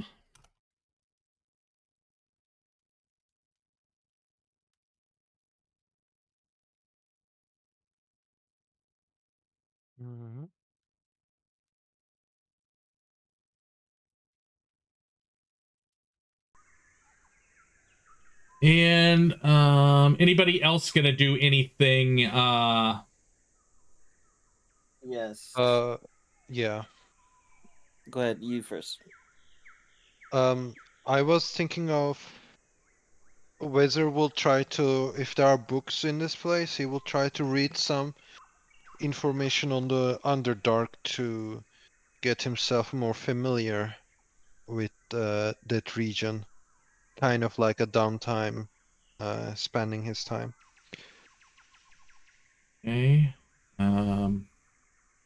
Especially specifically around the area we will be traveling if there's a chance. Okay, let me open my OneNote here and add a subpage. To also tag on to that, I wanted to see if I could buy a book on the Underdark just for purposes of adding to checks about the topic.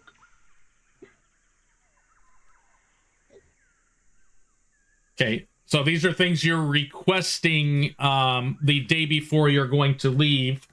They're going to send people back to the city to obtain these items for you. So, general, deep, dark, book, specific. Oh, could they obtain a tinker's tools for me? Okay.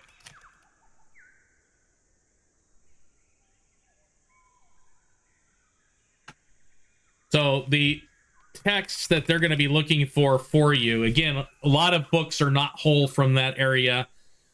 Some general deep dark knowledge is one of them, and the other one is specific pre-rising deep dark information from the deep dark connections in Mwingu.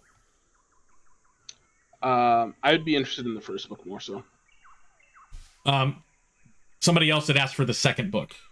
That's why I made two. I Okay, can. yeah, my bad. Sorry. Yeah. Yeah. Yeah, the second book is for Weather. Gotcha. Okay, and those things will be created for next session. Do they have a price tag on them? I didn't know if so when they come back, they will be able to give you a price. What you may end up with is just some notes from a couple books, because like books are like more valuable than gold type of thing. Yeah, I figure. Okay. Okay, we're gonna do that. We are going to add a page. We're gonna call this 04 Dawn March. I didn't know if Vezer wanted to buy one or not. Sorry for. Yeah, you can't. Likelihood of being able to buy a book is probably pretty rare. Especially in was it the town of Mwingu? It was only one bookseller, which is connected to my backstory. There is. Yeah. I mean, there is a city. There's probably more in the city. I assume. Edit the level 2, the close, and configure ownership. Barrick is the owner. We're gonna click save.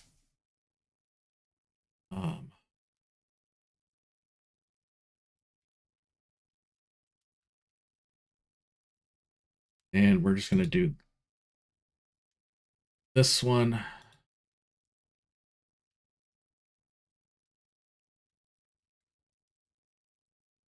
Barrick, did you see that? The book that you just gave me? Yep.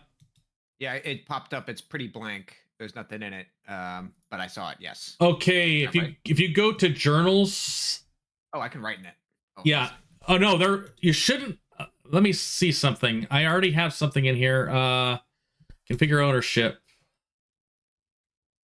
Configure ownership. I thought it would give you ownership of the subpages. Let me try this one. The first one was just the title. This one. Oh, there it is. I could see 4 Dawn March 212 PR. Yep. Basically, that's a quick summary of what you've done. You can fix or do whatever you want to modify it, but I just did a quick AI summarize what they've done from Eldrick's from your point of view so far. Amazing. I'll mess with this probably during the week. Yeah, so what I would do is copy and paste it into like a notepad or something like that, and then when you come back in next week, we can update it here. Perfect. So with that, I will have your requests come back from the town for you guys to start your travels to the Deep Dark on the 5th of Dawn March, when we begin our next session. Real quick, can I do a roll for the my Smith's Tools work on the over the long rest on that ornate longsword? Yes, you may. Please do that. I will add that to your lists. Smith tools. Okay. And we don't level up, right? No, Damn. no level up. I could taste that level 3. It's right on the tip That of my level tongue. 3 is Oh, it's is right there. It's right there, baby. Ooh. So I'm going to end the session, and then we can have a quick debrief. Okay.